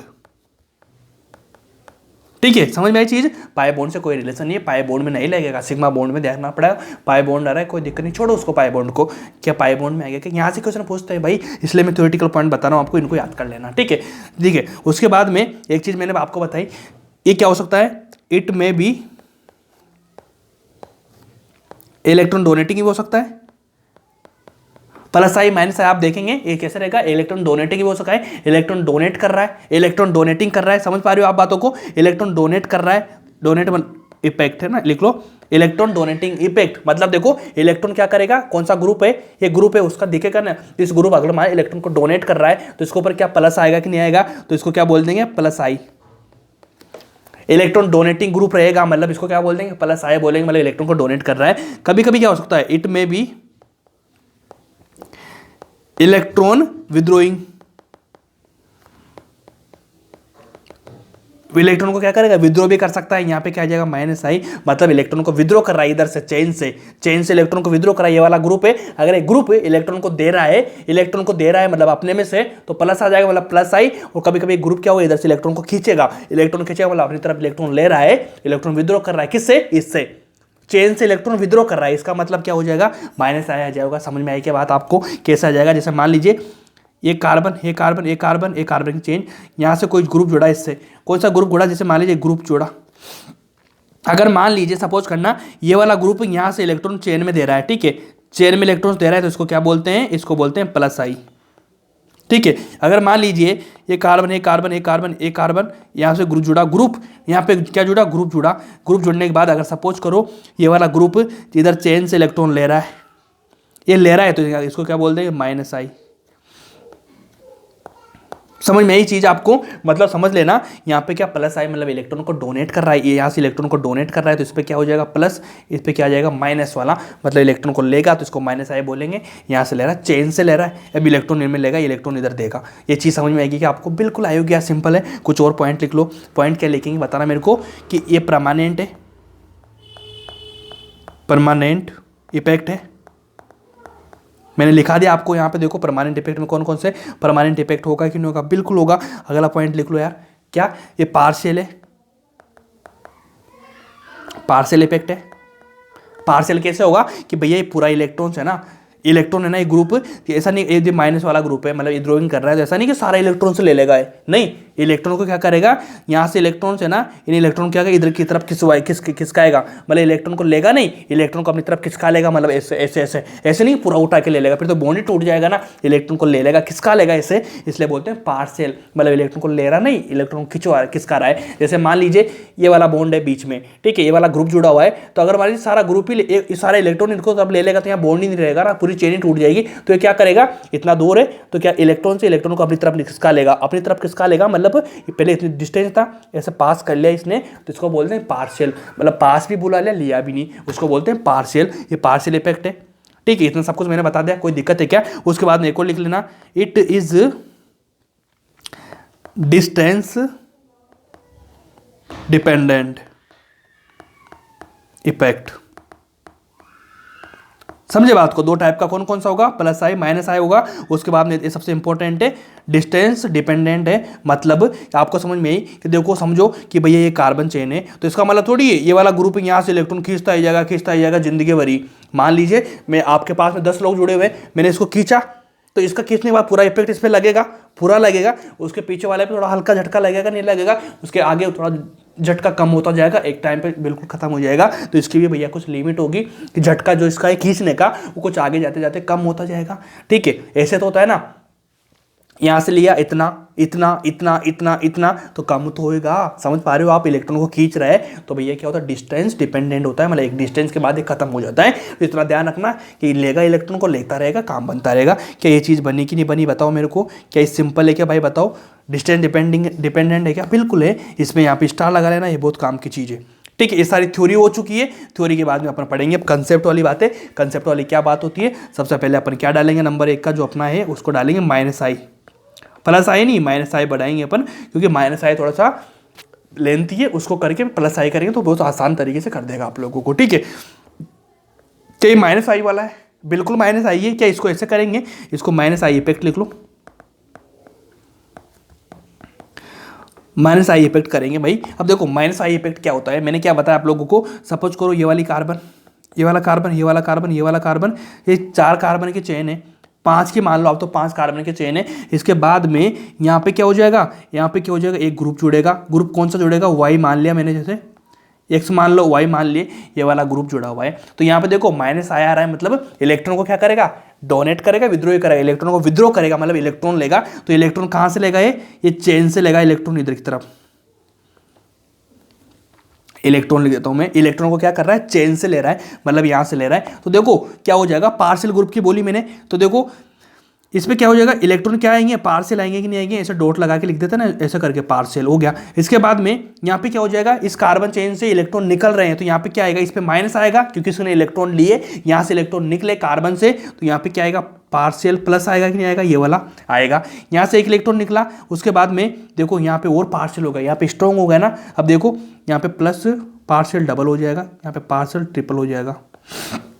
इसका मतलब ट्रिपल पार्सल लिखा, इसका मतलब है नहीं कि यहाँ पे इफेक्ट ज्यादा हुआ है, ज्यादा नहीं कम हुआ है। देखो यहाँ से प्लस पूरा स्ट्रॉन्ग है, इसके बाद कम हो गया, कम हो गया, कम हो गया, मतलब इधर की इफेक्ट कम होता जा रहा है, कम होता जा रहा है कि नहीं जा रहा है, जा रहा है, बिल्कुल जा रहा है भैया। ध्यान रखना, इस पे माइनस आएगा क्योंकि इलेक्ट्रॉन ले रहा है, और कार्बन इलेक्ट्रॉन कहाँ से ले रहा है, कार्बन से ले रहा है, इलेक्ट्रॉन दे रहा है। यहाँ प्लस यहाँ पे माइनस होगा कि नहीं होगा बताओ, क्योंकि इलेक्ट्रॉन ले रहा है, इस तरह से चलेगा। अब यहाँ पे कौन कौन से ग्रुप होंगे इसके देख लो, इसकी EN क्या हो जाएगी, ज्यादा रहेगी इसकी, ठीक है, EN ज्यादा तो इलेक्ट्रॉन को खींचेगा ये, ठीक है ना, ऐसा देखना। अब यहाँ के ग्रुप की बात करना, इसमें कौन कौन से ग्रुप होंगे, तो ग्रुप में बता दूंगा आपको बहुत आसान भाषा में। कैसे बताऊंगा, देखो सिंपल बताना, एक बहुत आसान चीज़ की मैं बता दूं आप लोगों से कि यहाँ के सारे ग्रुप में बता दूंगा कौन कौन से ग्रुप होते हैं, उनको कर लेना। लेकिन उससे पहले आप ध्यान रखना, कुछ एक्सरसाइज में आपको करा देता हूँ, कुछ क्वेश्चन मैं कराऊँ, जैसे कराऊँ ये वाला कार्बन, ये वाला कार्बन, ये वाला कार्बन, 4 कार्बन, 5 कार्बन मैंने ले लिया, उसके बाद मैं जोड़ दूंगा यहाँ से NO2। EN की बात करेंगे, ग्रुप कौन कौन से होते हैं सारे ग्रुप में बता दूंगा आपको, टेंशन मत लेना। अब लेकिन मेरे को आपको इतना तो पता होगा ना कि मैंने यहाँ पे NO2 जोड़ दिया, तो मेरे को इतना बताओ कि भैया कार्बन और EN में, इन दोनों में से EN किसकी ज़्यादा है। आप सिंपल समझते हैं, नाइट्रोजन की EN ज़्यादा होती है, क्योंकि इधर जाएंगे कार्बन से, कार्बन के बाद में क्या होता है बताओ, नाइट्रोजन आ रहा है, साइज छोटी EN ज़्यादा, तो इलेक्ट्रॉन को लेगा कि नहीं लेगा, इलेक्ट्रॉन लेगा, मतलब इलेक्ट्रॉन को खींचने वाला है ना, ये इलेक्ट्रॉन को विद्रोह कर रहा है ना। तो भैया यहाँ से इलेक्ट्रॉन तो आने ही है 100%, तो इधर से इलेक्ट्रॉन क्या आएंगे, इसके पास आएंगे, आने के बाद में बताओ इसकी क्या EN ज़्यादा है क्या, हाँ, इलेक्ट्रॉन को खींचेगा क्या, खींचने के बाद इसको क्या बोलेंगे, यहाँ पे माइनस आई लगेगा, प्लस आई लगेगा। माइनस आएगा मतलब इलेक्ट्रॉन को खींचेगा, सिंपल बताना, यहाँ पे माइनस आई लगेगा कि नहीं लगेगा, लगेगा। कभी कभी मान लीजिए मैं ले लेता हूँ NH3,